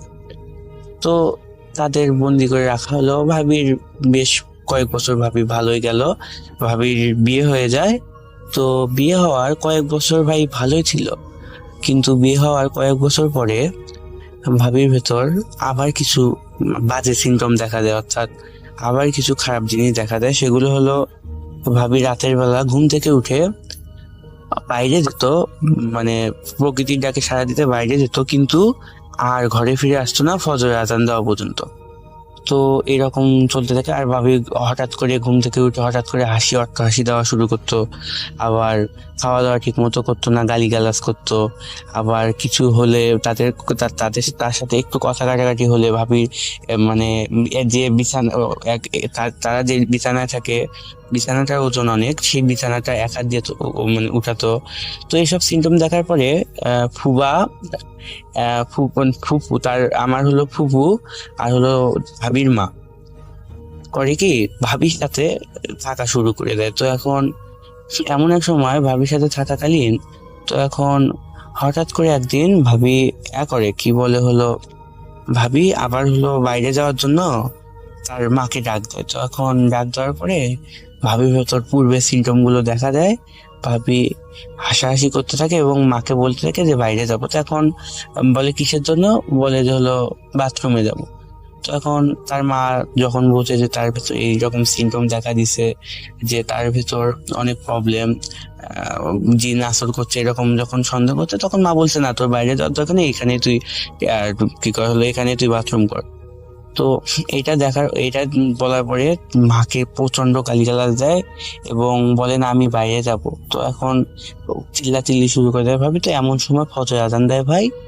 তো ফজর আজান দেওয়ার সাথে সাথে ভাবি করে কি নিস্তব্ধ হয়ে যায় এবং ভাবি অটোমেটিক মানে নিস্তব্ধ হয়ে বলতে থাকে, বিড়বিড় করতে থাকে যে আজ তুই বেঁচে গেলি, আজ তোরা একে বাঁচাইতে পারলি, আজ তোরা যদি একে বাইরে যেতে দিতিস তাহলে একে আর আমি নিয়ে যেতাম। তো ভাই যদি ভাবি সেদিন বাইরে যেত তো এমন হতে পারতো ভাবি আর ফিরে আসতো না, বা তাদের সাথে তাদের দেশে চলে যেত আর ফিরে আসতো না।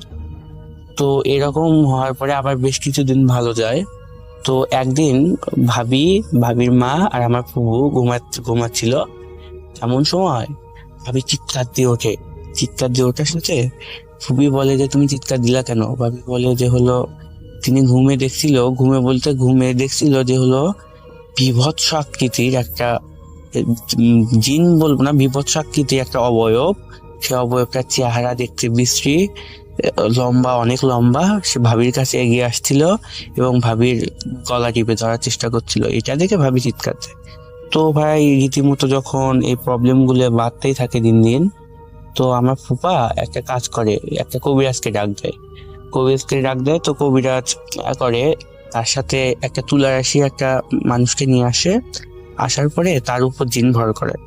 তো এখন তার উপর জিন ভর করানোর পরে জিন বলতে থাকে যে কবিরাজ তুই আমার কিছু করতে পারবি না, তুই যদি আমার সাথে বেশি কাহিনী করিস তাহলে তোকে আমরা 14 জন আছি, এখন 14 জন তুই একলাই, তুই আমাদের সাথে পারবি না কবিরাজ, তুই আমাদের কাছেও আসিস না, আমাদের সাথে পাঙ্গা নিতে আসিস না। তো যখন এরকম করে বলে তো কবিরাজ রীতিমতো অনেক ভয় পায়। আবার কবিরাজের কোনো কাজই মানে কোনো নিয়মেই ওই জিনগুলোর উপর কোনো প্র্যাকটিক্যাল ভাবে কোনো প্রভাব ফেলতে পারে নাই। তো কবিরাজ তখন পুবাকে বলে যে এ কাজ আমার দ্বারা সম্ভব নয়, এই কাজ করতে পারবে আমার ওস্তাদ, অর্থাৎ তার গুরু, তিনি যা শিষ্য তার গুরুর কথা বলছে তিনি। তো গুরুর কথা যখন বলছে তো ভাই তিনি ডাক দেওয়া হয়, রীতিমতো ওই তার কবিরাজের গুরুকে ডাক দেওয়া হয়। তো তিনি আসার পরে হলো তার সাথে একটা লোক নিয়ে আসে, ওইটার উপর আবার জিন ভর করে। তো ভাই জিন ভর করানোর পরে যে জিনটাকে ভর করায় ওদের 14 জনের মধ্যে যে সর্দারটা ছিল সে তাদের উপর ভর করে এবং সে রীতিমতো স্বীকার করে যে হলো আমি ওকে ভর করছি, আমি ওকে পছন্দ করি, আমি ওর অনেক রক্ত খাইছি, আমি ওকে আমার সাথে নিয়ে যাব। তো এখন বলে যে তুই নিয়ে যাবি ভালো কথা, তো তাই তো ও তো তোর কোনো ক্ষতি করে নেই, তুই কেন নিয়ে যাবি, তুই কেন আর ক্ষতি করবি? আমি অত কিছু বুঝি না, আমি শুধু ওকে নিয়ে যাব এটা জানি। তো এখন এইটা বলার পরে ভাই হলো কি, তো কবিরাজ তাকে বললো যে সেদিন কি তুই ওকে ভয় দেখাইছিলি? কয় হ্যাঁ রে ফকির, আমি ভয় দেখাইছিলাম, আর ওইটা আমার নিজের চেহারায় ছিল, ওটা আমার অবয়বে ছিল। তো এটা বলার পরে কবিরাজ এখন বলে যে তুই একে ছেড়ে দিয়ে যা। তো এখন কবিরাজের কথা শুনে ও দিনটা হাসতে থাকে এবং বলে যে আমি ওকে ছেড়ে দিয়ে যাব, মানে আমি ওকে ছাড়ার জন্য ধরতে নাকি আমরা 14 জন, তুই একাই, তুই আমার সাথে পারবি না। তো এরকম করে কবিরাজ যখন অনেক অত্যাচার করে, কবিরাজ মারধর শুরু করে দিনটাকে। তো তখন যখন ছাড়া ছাড়া ভাব, তখন আবার হয়েছে কি ভাই, ফুপির বাড়ির পাশে একটা বাড়ি ছিল, সেই বাড়িতে আবার একজনকে 7টা দিন ভয় করছিল। তো ওই দিনগুলো আবার তাকে না ছেড়ে তাদের বাড়ির আশেপাশে ছিল।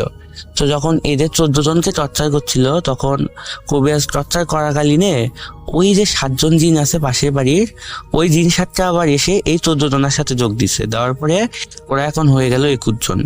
তো এখন 21 জন হওয়ার পরে কবিরাজ বলল যে হলো তোরা 21 জন আর কতজনে হয়, আজকে তোদের যাইতে হবে। যাওয়ার পরে তো ভাই রীতিমতো অনেকগুলো নিয়ম কানুন পালন করলো কবিরাজ, করার পরে ওদের মারধর করলো। তারপরে ওরা যাবে না, 21 জনে কবিরাজের বিরুদ্ধে করে কবিরাজ বারে বারে বান মারে, বারে বারে কিছু সূরা কালাম দিয়ে কবিরাজ জিনগুলোকে আটকানোর চেষ্টা করে, বন্দি করার চেষ্টা করে, কিন্তু পারে না। তো এক পর্যায়ে ভাই জিনগুলোকে কবিরাজ বন্দি করতে সক্ষম হলো, অর্থাৎ 21টা জিনকেই বন্দি করলো। তো করার পরে তাদের বোতলবন্দি করে মাটিতে পুঁতে রাখার সিদ্ধান্ত নিল, বা 7টা দিন পুঁতে রাখতে চাইলো মাটিতে, আর 14টা দিন, যে 14টা ভাবিকে শুরু থেকে ইফেক্টেড করছিল, এগুলোকে নদীতে ফেলে দেওয়ার হলো পরিকল্পনা করলো। তো ভাই যে কথা সেই কাজ, এইরকম দিনগুলোকে জায়গা মতো রাখা হলো। রাখার পরে ভাবির ভেতর আর এখন পর্যন্ত কোনো সিমটম দেখা দেয়নি, আবার হলো ভাবি এখন মোটামুটি সুস্থ আছে। তো ভাই এই ছিল আমার ঘটনা, ভালো লাগলে শেয়ার করবেন। আসসালামু আলাইকুম। আমরা চলে যাব আমাদের পরবর্তী ঘটনায়। আসসালামু আলাইকুম রাসেল ভাই এবং সুপ্রিয় শ্রোতা বন্ধুরা, আমি মোহাম্মদ শৌমিক রহমান। আমার গ্রামের বাসা রাজশাহী জেলা পুঠিয়া থানা জলমলিয়া গ্রামে। আমি দীর্ঘ 7 বছর যাবৎ ধানমন্ডিতে আছি সুবিধার্থে। তো রাসেল ভাই, আজকে যে ঘটনাটি আমি আপনাদের সামনে বলতে আসছি, সেটা আমার দাদির জীবনে একটি বাস্তব ঘটনা, যেটা আমার বাবা এবং মায়ের মুখে শোনা। তো ঘটনাটি ঘটে আমাদের গ্রামের বাসা ঝলমলিয়াতে। তো রাসেল ভাই, ঘটনাতে যাওয়ার আগে আমি কিছু কথা আপনাকে বলতে চাই। আমি আপনার অনেক বড় একজন ভক্ত। আমি 2007 সাল থেকে আপনার ভূত এফএম শুনতাম, যখন ওয়ান্টেড বাই এয়ারটেল ছিল। তো আমার বাবার একটা নোকিয়া ফোন ছিল, যে ফোনটাই শুধু এফএম রেডিও ছিল। তো কথাগুলো আসলে অনেক বলার দরকার না, তবুও বললাম, কারণ আপনার সাথে আমার আত্মিক একটা সম্পর্ক হয়ে গেছে, যদিও কখনো আপনাকে সরাসরি দেখার সৌভাগ্য হয়নি এখনো। তো ঘটনাটি ঘটে আমার গ্রামের বাসায় আর কি। তো আমার দাদি বৃষ্টির রাতে ওয়াশরুমে যাওয়ার সময় পা পিছলে পড়ে গিয়ে পঙ্গু হয়ে যান এবং মৃত্যুর আগ পর্যন্ত সেই অবস্থায় ছিল। এখন আমার দাদি আর জীবিত নেই। আপনাদের কাছে দরখাস্ত যে আমার দাদির জন্য সবাই দোয়া করবেন, সে আল্লাহ তাআলা যেন তাকে জান্নাতবাসী করে। তো রাসেল ভাই, মূল ঘটনায় চলে আসি। সেই দিন আনুমানিক তখন 9টা-10টা, মানে অনেক রাত, 80 দশকের কথা। তো গ্রামের বাসার বাথরুম গুলো বাসা থেকে একটু দূরেই থাকতো। তো আমার দাদি স্বভাবত উনি পঙ্গু হওয়ার কারণে তার জন্য একটা আলাদা বাথরুম করা হয়েছিল, যেটা আর কি আপনার পলি দিয়ে ঘিরে করা আর কি। তো আমার দাদি রাতের বেলা, সেই দিন রাতে যেদিন ঘটনা ঘটে, সেদিন রাতে ওয়াশরুমে গেছিল। যাওয়ার সময় আর কি ওয়াশরুমে তার প্রাকৃতিক কাজ সেরে যখন ব্যাক করবে, ওই সময় ওয়াশরুম একটা কথা বলতে ভুলে গেছি রাসেল ভাই, ওয়াশরুমের সাথে একটা সর্বোচ্চ বড় একটা ডাব গাছ ছিল আমাদের বাসার। তো এই ডাব গাছটা থেকে ধপ করে নারিকেল বা ডাব পড়লে যে এমন শব্দ হয়, ঠিক তেমন একটা শব্দ হয়। তো আমার দাদি তার হাতে থাকা হ্যারিকেন দিয়ে বিষয়টা দেখার চেষ্টা করলো, কিন্তু কিছুই দেখতে পেল না। পরক্ষণে যখন সে তার মতো রুমে ব্যাক করবে, এই সময় আমার দাদির পা কি যেন জোরে ধরে। দাদি যখন হ্যারিকেন দিয়ে আহ, সেই দিকে আলোকিত করে দেখে, আহ, তখন দেখে যে বিরাট একটা মানে অস্বাভাবিক বড় একটা কালো কুচকুচে সাপ তার পা এবং মাজা জড়িয়ে ধরে আছে। তখন তো এই দৃশ্য দেখে আমার দাদি অনেক ভয় পেয়ে যায়। উম, কি করবে বুঝতে পারতেছিল না। Then হঠাৎ আগের যুগের মানুষের একটা মিথ ছিল যে আগুন দেখে, এই সমস্ত জিনিস নাকি আগুন দেখলে ছেড়ে দেয়। তো আমার দাদি স্বভাবতই হ্যারিকেনটা সেই সাপের দিকে ধরে, এবং ধরার কারণে সাপটি আরো ক্ষিপ্ত হয়ে তার লেজ দিয়ে হারিকেনটিতে জোরে করে একটা আঘাত করার ফলে হারিকেনটি দূরে গিয়ে অন্য একটি আম গাছের সাথে লেগে ব্লাস্ট হয়ে যায়। এই শব্দে আমার বাবা এবং আমার আম্মা রুম থেকে বের হয়ে দেখে আমার দাদি মাটিতে পড়ে আছে এবং তার মুখ দিয়ে সাদা ধরনের একটা লিকুইড বের হচ্ছে। এই অবস্থা দেখে আমার বাবা অনেক ভয় পায় এবং অনেক চিল্লাপাল্লা শুরু করে দেয়। এই সময় আমার মেজ বাবা এবং আমার বড় বাবা যারা, তাদের বাসা আমাদের বাসার সাথেই ছিল, সংলগ্ন ছিল, তারাও বের হয়ে আসে। আসার পরে আমার দাদিকে তারা তিনজন মিলে দাদির রুমে নিয়ে যায়, এবং আমার আম্মা উনি 5 ওয়াক্ত নামাজ কালাম পড়ে, এবং সে কিছু দোয়া দরুদ পরে ফু দেয়। দেওয়ার সাথে সাথে রাসেল ভাই আমার দাদির ভিতরে একটা খিঁচুনি দিয়ে ওঠে। সে একটা খিঁচুনি দিয়ে ওঠে, তার ভয়েস সাডেনলি চেঞ্জ হয়ে যায়। তার ভয়েস এমন হয়ে যায় যেমন তার ভিতর থেকে একটা পুরুষ এবং আমার দাদির যে ভয়েস, এই দুইটা ভয়েস মিলে যেমন একটা ভয়েস হয়, এমন একটি বিকৃত ভয়েস তৈরি হয়। এবং ওই ভয়েস দিয়ে আমার দাদি আমার আম্মাকে বলল যে তুই আমাকে আল্লাহর কালাম দিয়ে ফু দিলি বলে আমার আম্মাকে একটা কষে থাপ্পড় মারার ফলে আমার গালে 5 আঙ্গুল বসে দেয়। কিন্তু আমার আম্মা যেহেতু 5 ওয়াক্ত নামাজ কালাম পড়তো, তো তিনি বুঝতে পারে আর কি যে এটা অতি প্রাকৃতিক একটি বিষয়। তো বাবা এবং মেজ বাবাকে এই বিষয়টা বলে, এবং সেই সময় রাসেল ভাই আমাদের বাসা থেকে প্রায় 3 কিলোমিটার দূরে একজন খুবই পরহেজগার ব্যক্তি ছিল, যার আসল নামটা আমি বলতে চাচ্ছি না, আমি তার নাম দিচ্ছি আসাদ মৌলভী। উনি মসজিদের নামাজ পড়াতেন, ইমামতি করতেন। তো সেই আসাদ মৌলভীর বাসায় যাইতে বলে। তো আমার বড় আব্বা এবং আমার বাবা সেই আসাদ মৌলভীর বাসায় যাওয়ার উদ্দেশ্যে রওনা দেয়। তো ওই আসাদ মৌলভী যেখানে থাকতো সেই এলাকার নাম ছিল সেনবাগ। আমাদের বাসা থেকে সেনবাগ যাইতে হলে আখের একটি মেল পড়ে, এবং তারপরে দুটো বড় কড়ই গাছ এবং একটা, আমরা যেটা গ্রামের ভাষায় বলি জিগার গাছ, তো একটা জিগার গাছ পড়ে। তো যখন আমার বড় আব্বা এবং আমার আব্বা সেই জিগা গাছ পর্যন্ত গেল, তারা হঠাৎ দেখতে পেল সেই গাছে ডালে একটা সাদা কাপড় পরে মহিলা আকৃতির একটি বিরাট অবয়ব বসে আছে।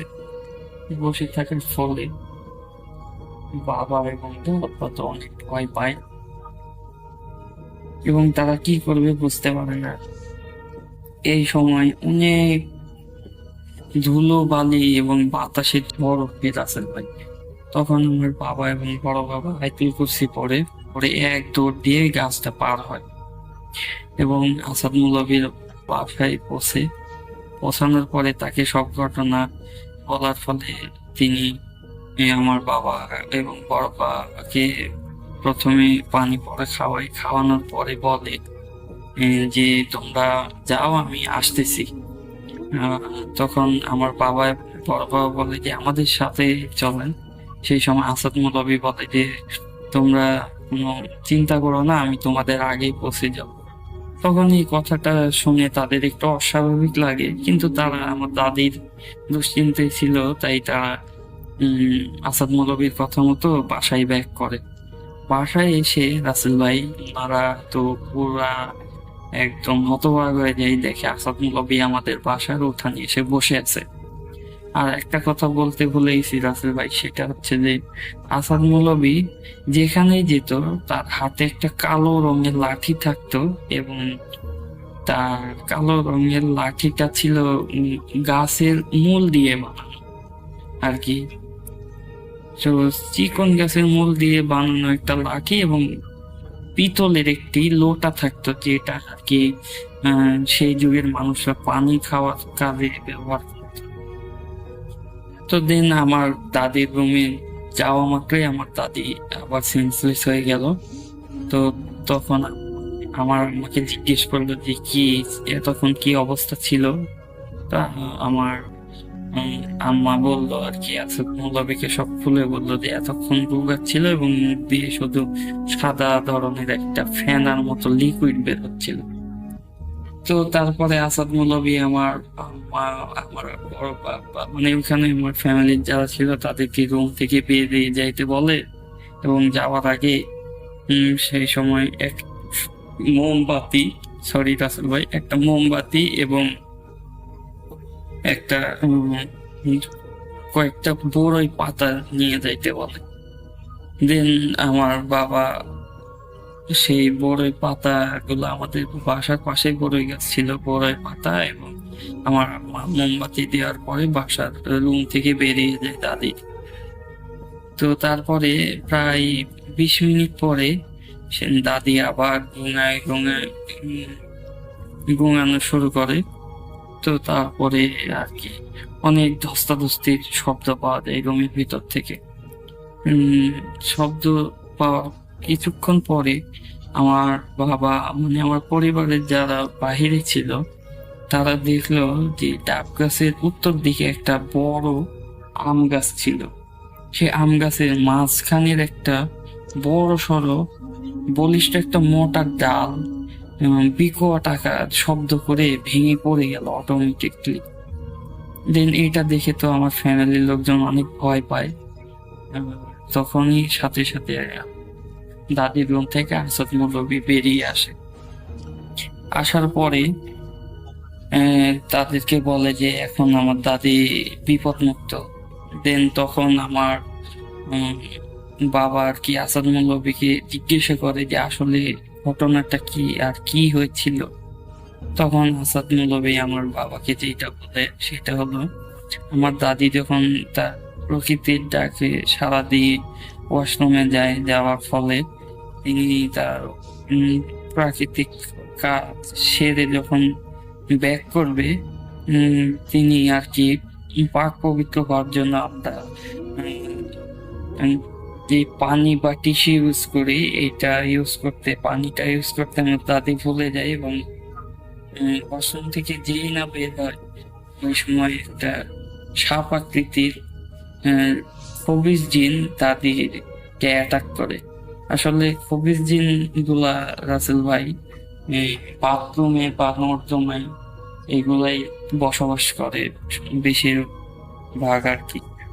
তো তারপরে দাদি যখন তার দিকে দাদিকে সে আসলে প্রাণে মারার চেষ্টা করছিল, কিন্তু দাদির হাতে হ্যারিকেন থাকার কারণে আর কি মারতে পারতেছিল না। সেই জন্য আর কি ক্ষিপ্ত হ্যারিকেনটা যখন লেজ দিয়ে বাড়ি দেওয়ার পরে আর কি হ্যারিকেন যখন ব্লাস্ট হয়, তখন তারা আমার বাবা মা বের হওয়ার কারণে আর কি সেই ফবির জিনটা দাদিকে প্রাণে মারতে পারেন, কিন্তু তার মধ্যে ভর করে বসে যে তাকে মেরেই তারপরে সে ক্ষান্ত হবে। তো মা দুয়া তার কিছু তার শক্তি কমে আসে আর কি, প্রভাবটা কমে আসে। দেন আসাদ হুজুর এসে ওনাকে, উনি আসলে অনেক পরহেজগার একজন ব্যক্তি ছিল, এবং আমরা জানি রাসেল ভাই আল্লাহ তাআলার কুরআনের কালাম সর্বোচ্চ এবং সর্বশ্রেষ্ঠ। সো তার কোরআনের কালাম এবং তার ইবাদতের কাছে, আল্লাহ তাআলার কালামের কাছে সেই জিনটি অনেক চেষ্টা করে পেরে উঠতে পারেনি। তো যাওয়ার আগে জিনটি একটি আবদার করে যায়, সেটা হলো যে ডাব গাছ থেকে সেই জিনটি এসে দাদিকে অ্যাটাক করে ওই ডাব গাছটি বিক্রয় করে যেই টাকাটা হবে, ওই টাকাটা কিছু সংখ্যক ফকিরের মধ্যে বিলিয়ে দিতে হবে। তো এই কথা শুনে আমার বাবা রাজি হয় আর কি। তো তারপরে দাদিকে পানি পড়া দিয়ে বলে যে 3 দিনে 3 ঢোক করে এই পানিটি খাইতে হবে। এবং আসাদ হুজুর এগুলো বলার পরে আর কি তাকে আমার বাবা এবং আমার ফ্যামিলির যারা ছিল তাদেরকে দাদির রুমে গিয়ে দরজাটা আটকাই দিতে বলে আর কি, লাগাই দিতে বলে।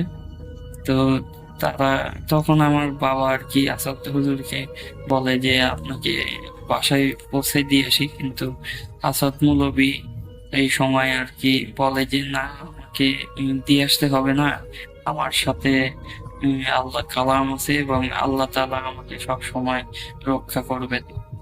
তো এই বলেই আর কি আমার বাবাদের বাসার ভিতরে গিয়ে দরজা লাগাই দিতে বলে।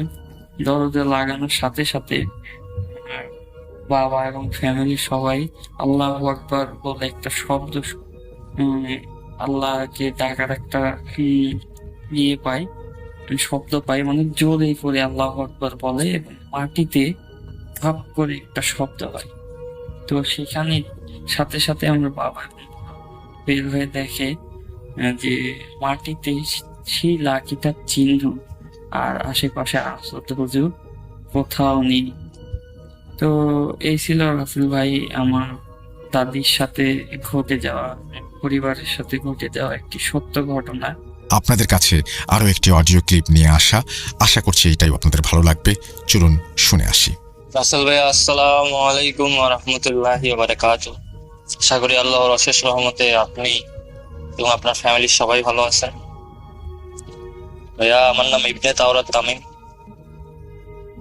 বাসা উত্তরবঙ্গের দিনাজপুর জেলা, দিনাজপুর সদরে আমার বাসা, নিউ টাউন উপশহরে। আমি বুদেহিমের একজন নিয়মিত লিসেনার ছিলাম আর বুট.com এর একজন নিয়মিত লিসেনার আছি, ইনশাআল্লাহ থাকবো সামনে। এই অডিও ক্লিপটা যদি সিলেক্ট হয় তবে এটা আমার পাঠানোর সেকেন্ড স্টোরি হবে, কারণ এর আগে প্রথম স্টোরি ইমেইলের মাধ্যমে পাঠাইছিলাম, যেটা কোনো কারণে হয়তো সিলেক্ট হয়নি। তো ঘটনায় আসা যাক। ঘটনার কথা বলতে গেলে এটা আমার আম্মুর মুখ থেকে শোনা, আম্মুর ফুপুর সাথে ঘটে যাওয়া ঘটনা, যে ঘটনার সাক্ষী ছিলেন আমার মা। তো ঘটনার সময়কাল আপনার 1990-এর আগে, 1987 থেকে 90-এর মাঝামাঝি। আম্মুর আসলে এক্স্যাক্টলি ডেট মনে নেই, ইয়ারটা মনে নেই। আম্মু তখন ক্লাস 7-এ না হলে 8-এ।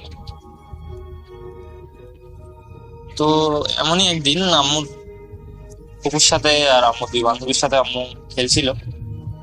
তো আম্মুর এই ফুপুরা আমাদের এই বাসার 3 বাসা পরেই থাকতো, তারা এখন অন্য জায়গায় থাকে। আম্মুর এই ফুপুর সাথে আম্মুর বেশ ঘনিষ্ঠ সম্পর্কই ছিল, তারা সবসময় খেলাধুলা করত, একসাথেই ক্লোজ ছিল আর কি। তো সেদিন আম্মু স্কুলে যায়নি। আম্মু সকাল থেকে ফুপুর সাথেই ছিলেন, খেলাধুলা করছিলেন। তো আম্মুর বাকি 2 বান্ধবী ছিল সাথে, তারা একসাথে খেলাধুলার পর দুপুরের ঠিক আগে, সময়টা ছিল আপনার ভর দুপুর 12টার পর। তো আম্মুর 2 বান্ধবী চলে যায়, ওরা দুপুরের সময় যেহেতু সবাই বাসায় চলে যায়, আম্মু বাসা যাওয়ার পথে সেই সময় তার ফুপু তাকে প্রস্তাব দেয় যে ভাই বলে রাখা ভালো যে আমাদের নিউটনটা অনেক বড়, নিউটন 1 থেকে নিউটন 6 এইভাবে পার্টিশন করা। আমরা থেকে নিউটন 6, তো নিউটন 7 পার হয়ে আমাদের নিউটন 7 আবার পাশাপাশি নিউটন 7 পার হয়ে ওখানে একটা পানির ট্যাঙ্কি আছে, আগেও ছিল এখনো আছে। তো ওই পানির ট্যাঙ্কির পাশে সেই সময়ে 90-এর আগে, তো আশেপাশে বোঝাই যাচ্ছে তখনকার নিউটন ছিল একদম জঙ্গল, আশেপাশে গাছগাছালি দিয়ে ভরা। সেখানে প্রায় বলা চলে যে বড় বড় কিছু গাছ ছিল, আম গাছ, জাম গাছ, লিচু গাছ। আর সময়কালটা গ্রীষ্মকাল ছিল, তো তাই সিজন চলতেছিল এই ফল ফ্রুটে। তো আম্মুর ফুপু আম্মুকে জিজ্ঞেস করে যে যাবি? আম্মু বলে কই? বুঝছে যে ওই যে পানির ট্যাঙ্কির ওখানে যে বড় জাম গাছটা আছে, ওখানকার জাম পাড়া আছে, খাবো সব। আম্মু বলে যে না, এই ভর দুপুরে যাবো না, দুপুরবেলা খাওয়া দাওয়া করে বিকালবেলা বের হবো, তখন যাবো, তখন যা জাম করে আন। আম্মুর ফুপু বলে যে না, এখনই যাবো, চল। কখন ঝড় হয় বলা যায় না। যদি ঝড়ে জামগুলো পড়ে যায় তখন তো আমরা পরে কিছু পাবো না। চল, এখন আকাশ শুকনো আছে, রোদ আছে, এখনই যাবো, চল। তো আম্মু তবুও বলে না, আমি এখন যাবো না, এখন আমি বাসায় যাবো, বাসায় খাওয়া দাওয়া করবো, তারপর বিকালবেলা দেখা যায়। আম্মুর ফুপু একপূর্বক জোর করা শুরু করে যে চল চল, যাইতেই হবে তোকে, আমার সাথে চল। তো আম্মু শেষে রাজি হয়, আচ্ছা চল। তো দুইজনেই হাঁটতে হাঁটতে চলে যায় সে পানির ট্যাঙ্কির পাশে বড় জাম গাছের নিচে। সেই জাম গাছটা এখন নাই অবশ্য, সেখানে সেখানে এখন নতুন নতুন ঘর বাড়ি হয়েছে। তো জাম গাছটা ছিল তখন মানে বেশ বড়ই ছিল। তো জাম গাছে জাম পাড়তে হইলে একজনটাকে উঠতে হবে, গাছে উঠে তারপর জাম পাড়ায় নিতে হবে। তো আম্মু অবশ্য গাছে উঠতে পারতো না, তো আম্মু তার ফুপুকে বললো যে তুমি গাছে উঠো, গাছে উঠে জামগুলো পাড়ায় আমারে দাও, আমি সেগুলো পলিথিনে ভরতেছি। তো আম্মুর ফুপু সেরকম জাম গাছে উঠে জাম পাড়ানো শুরু করে। তো এখন হঠাৎ ওনার কেন জানি মনে হইলো যে আলতো একটা গরম বাতাসের ছোঁয়া লাগলো তার গায়ে। তো উনি আশেপাশে চাইলো যে কি হইলো, তো দেখে যে না, আশেপাশে তো কোনো বাতাস নেই, তুই গরম হাওয়া কোথা থেকে আসলো তার গায়ে। তো উনি কিছুটা অবাক হয়ে তাকিয়ে থাকলেন আশেপাশে, কিন্তু পরক্ষণে ভাবলেন না, এটা হয়তো ভুল ধারণা হইতে পারে। তারপর উনি জাম পাড়াতে কনসেন্ট্রেট করলেন। উনি জাম পাড়ায় নিচে দিচ্ছিলেন, আর আম্মু ওটা খুলে পলিথিনে রাখতেছে। তা উনি যখন নিচে নামে আসলেন তখন আম্মুরে জিজ্ঞেস করলেন যে আচ্ছা, তোর গায়ে কি কোনো গরম বাতাস পাইছিস তুই? আম্মু বলে যে গরম বাতাসই তো হচ্ছে না, তুমি বাতাস কই থেকে পাই? তো আম্মুর ফুফু বলে যে আমি যখন জাম পাড়াচ্ছিলাম হঠাৎ আমার কেন জানি মনে হইলো যে একটা আলতো গরম হাওয়া আমার গায়ে লাগে। তো আম্মু বলে যে ওইটা তোমার ভুল ধারণা হবে, কিছু না, এই বাতাসই নেই, আশেপাশে পাতাই নড়তেছে না, বাতাস হয়ে যাবে, মনের ভুল ধারণা। চলো, জাম তো ভালোই হইলো, এবার বাসায় যাই খাই। তো তারা বাসায় আসে, পরে সিজন যেহেতু ওই লবণ মরিচ দিয়ে আম খাওয়ার, কাঁঠাল খাওয়ার, তো তারা জাম ওই লবণ মরিচ দিয়ে খাইলো। তারপর আম্মু দুপুরে বাসায় চলে আসলো, বাসায় এসে খাওয়া দাওয়া করলো। তারপর আবার বিকালে ওই ফুপু আমার বের হইলো খেলার লগে, তো আমার ওই ফুপু বের হইলো। তো আমার ওই ফুপু বের হয়নি, আম্মু প্রথমে ডাকতে যায়, আপনাদের বাসায় ডাকতে যায়, তো দেখে আমার ওই ফুপু চুপচাপ শেষ একলা একটা ঘর। আম্মু অবাক হয় না, আম্মু যায় বলে যে কি ব্যাপার, তুমি এভাবে বসে আছো কেন? চলো, বিকালবেলা তো হয়েছে, চলো খেলি, দেখি ওই পাখিরাও আসছে। ওনার ফুপু কোনো কথা না বলে চুপচাপ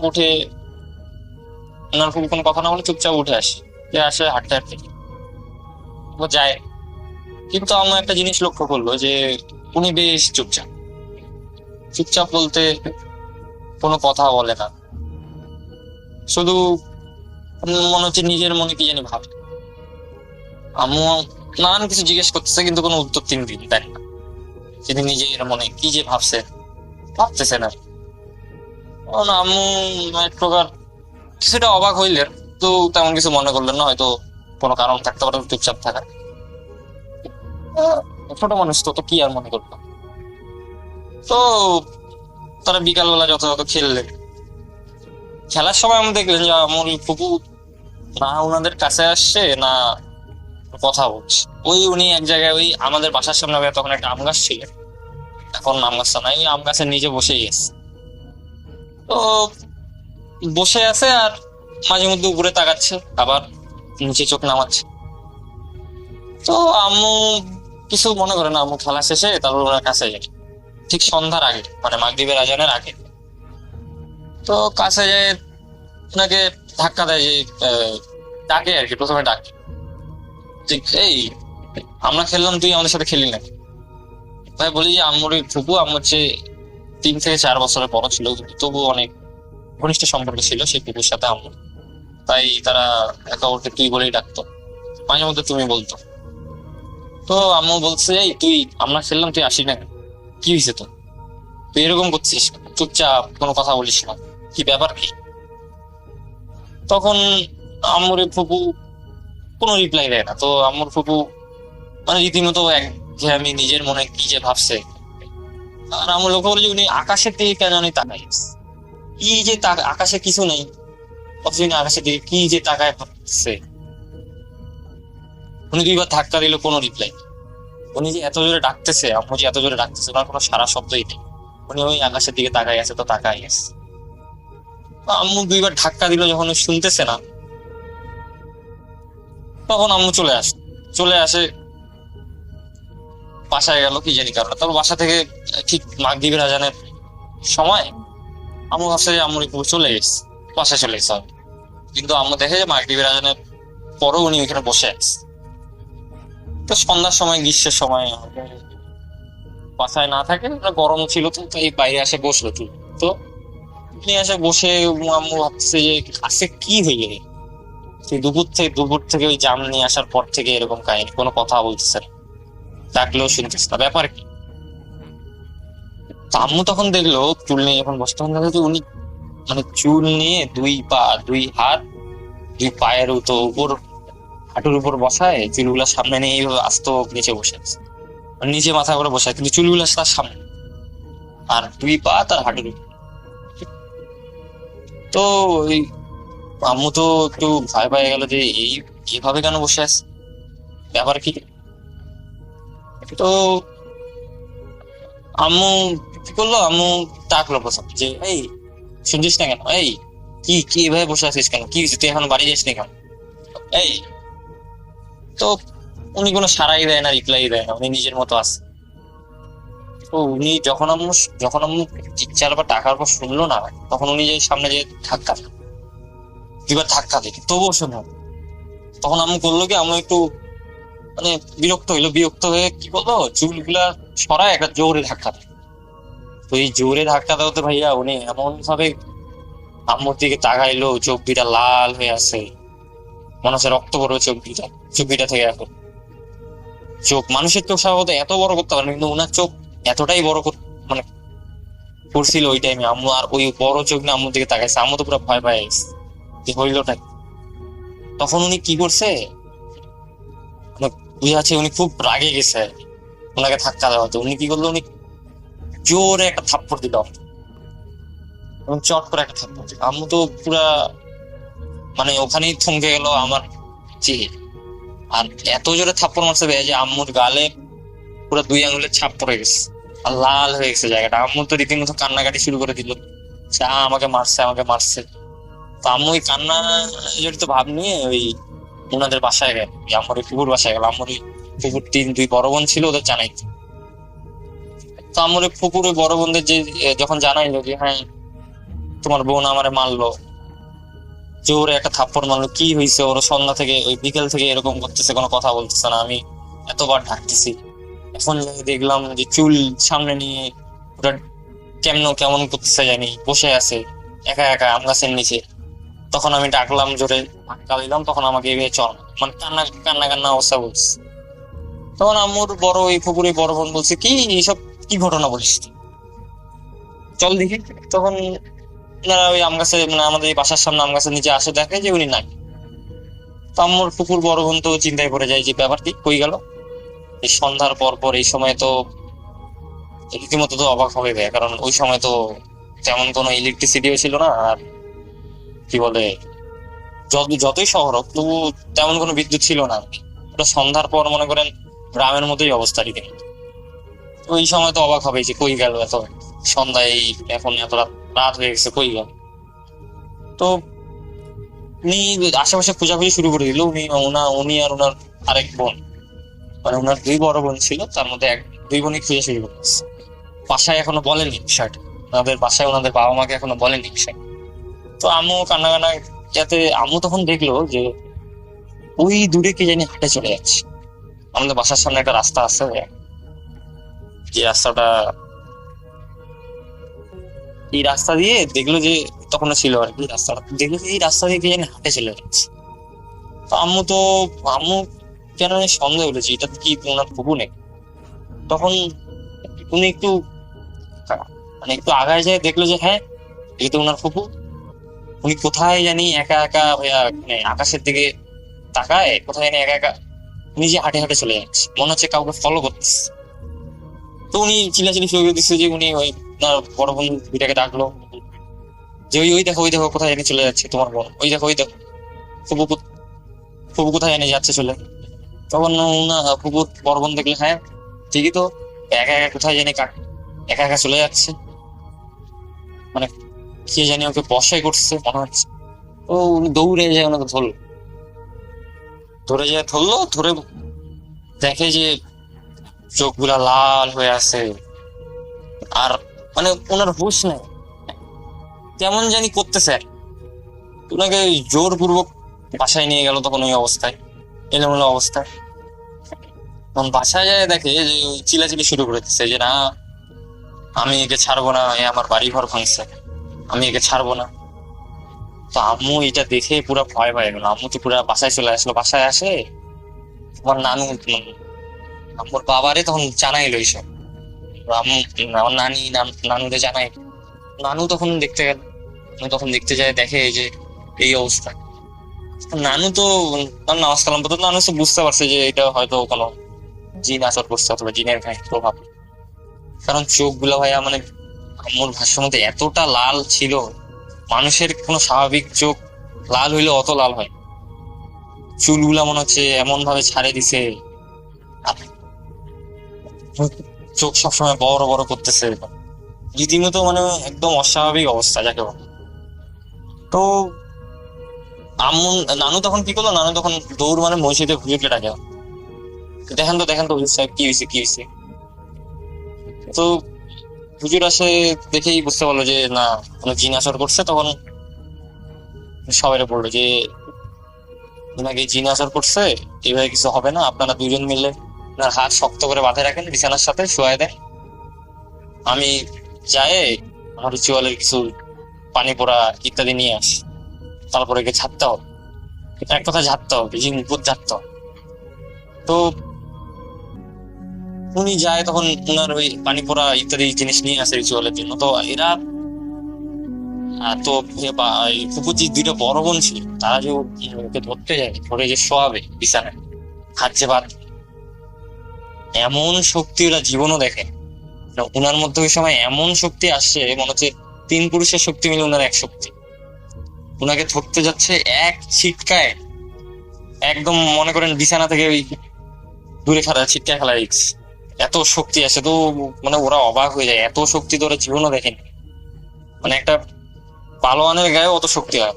তো ওরা কি করে, তখন ওরা 2 জন মিলে, 2 বড় বোন মিলে অনেক কষ্টে স্থাদস্তি করে লাস্টে শোয়ায়, হাত 2টা বাঁধে বিছানার সাথে, এক কোনার সাথে, তখন ওকে শোয়ায় দেয়। তো উনি তো ছটফট করা শুরু করে যে না কেমন জানি করছে, গলা মিশ্রিত কণ্ঠে, নারী পুরুষ উভয় কণ্ঠে বলতেছে যে না আমি একে ছাড়বো না, এ আমার বাড়ি ঘর ভাঙছে, তোরা যাই কর, আমি একে ছাড়বো না। তো হুজুর যখন আসে, তখন হুজুর দোয়া দুধ পরে, তো ওই মিশ্রিত কণ্ঠই বলে আর কি,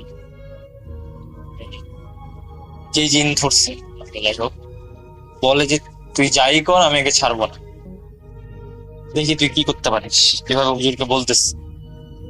তো হুজুর তখন ভাইয়া একটা জিনিস খেয়াল করবেন কিনা, আপনারা জানেন কিনা, যে অনেকে কি করে জিন ধরলে অনেকে হুজুর কানে আঙুল চিপে ধরে, জিনটার সাথে তারপর কথা বলে, জিনটা নাকি তখন কথা বলে, এরকম শুনছি আমি আর কি, কানে টিভি জিন নিয়ে পরে। তো আম্মুর ভাষ্য মতো ওইটাই যে হুজুর তখন ওনার কিনে দোয়া দৌড় করে ফুকাই দিয়ে কানে আঙুল চিপে দিল।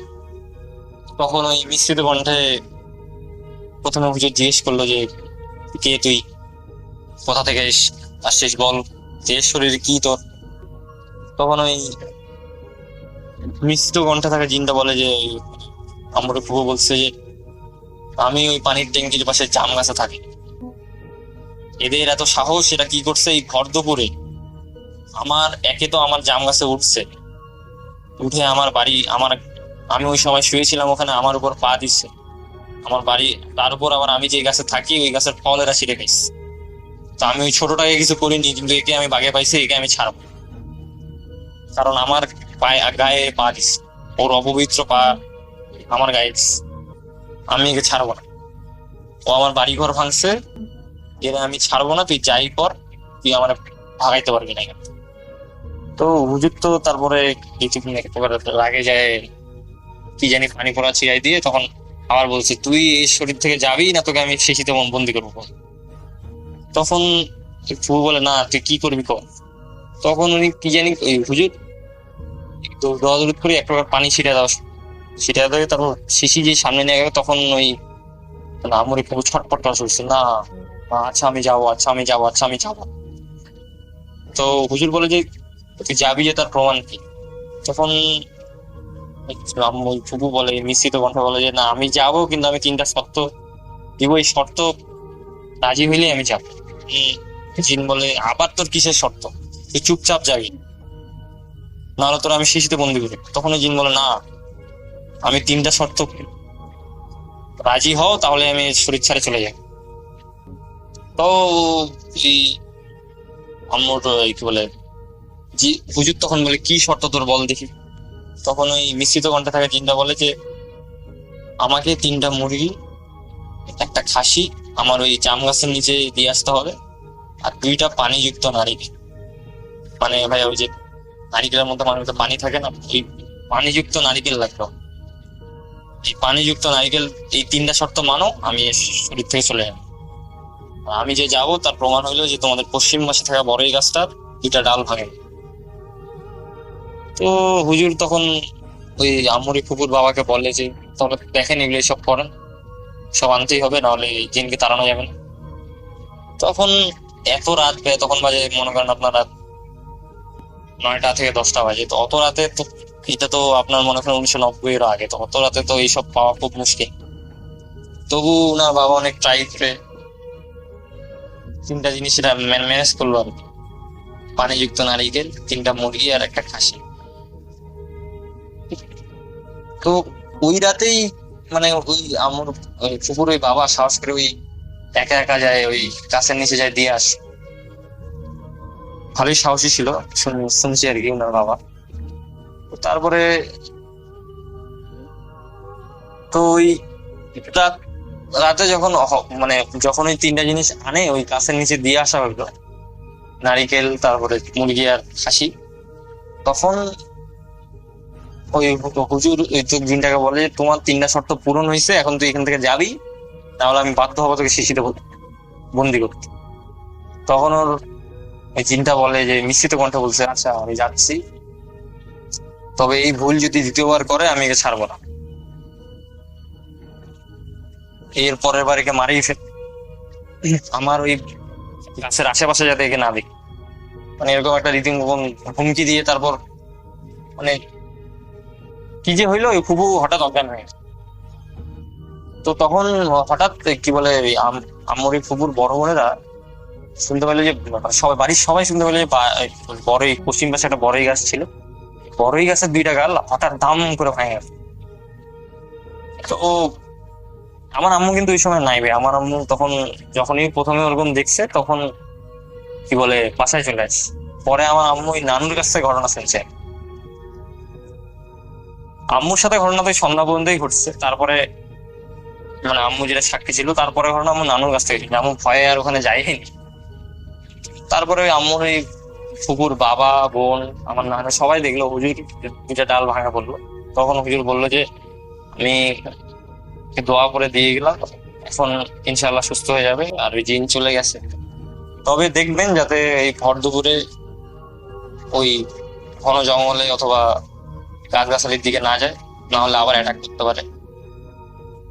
তারপরে ভাইয়া এই বলে উনি চলে গেলেন। তারপরে ওই দিন অবশ্য উনার আম্মুর পুকুর জ্ঞান ফিরেনি, পরের দিন সকালে জ্ঞান ফিরছে। জ্ঞান ফিরে আম্মুর ফুপু তো কিছুই জানে না। আম্মুর ফুপুকে জিজ্ঞেস করা যে তুই এই গাছে কেন গেছিলি, গাছের ওখানে কেন, কি কি হয়েছিল তোর, তুই কি জানিস কিছু? আম্মু বলে, না আমার শুধু মনে আছে যে আমি চাম পাড়ার পর আমি বাসায় আসছি, তারপর থেকে আমার কিছুই মনে নেই। তো তো পরে আম্মুর ফুপু প্রায় সুস্থ হয়ে যায়, পরে আর কোনো ঘটনা ঘটেনি।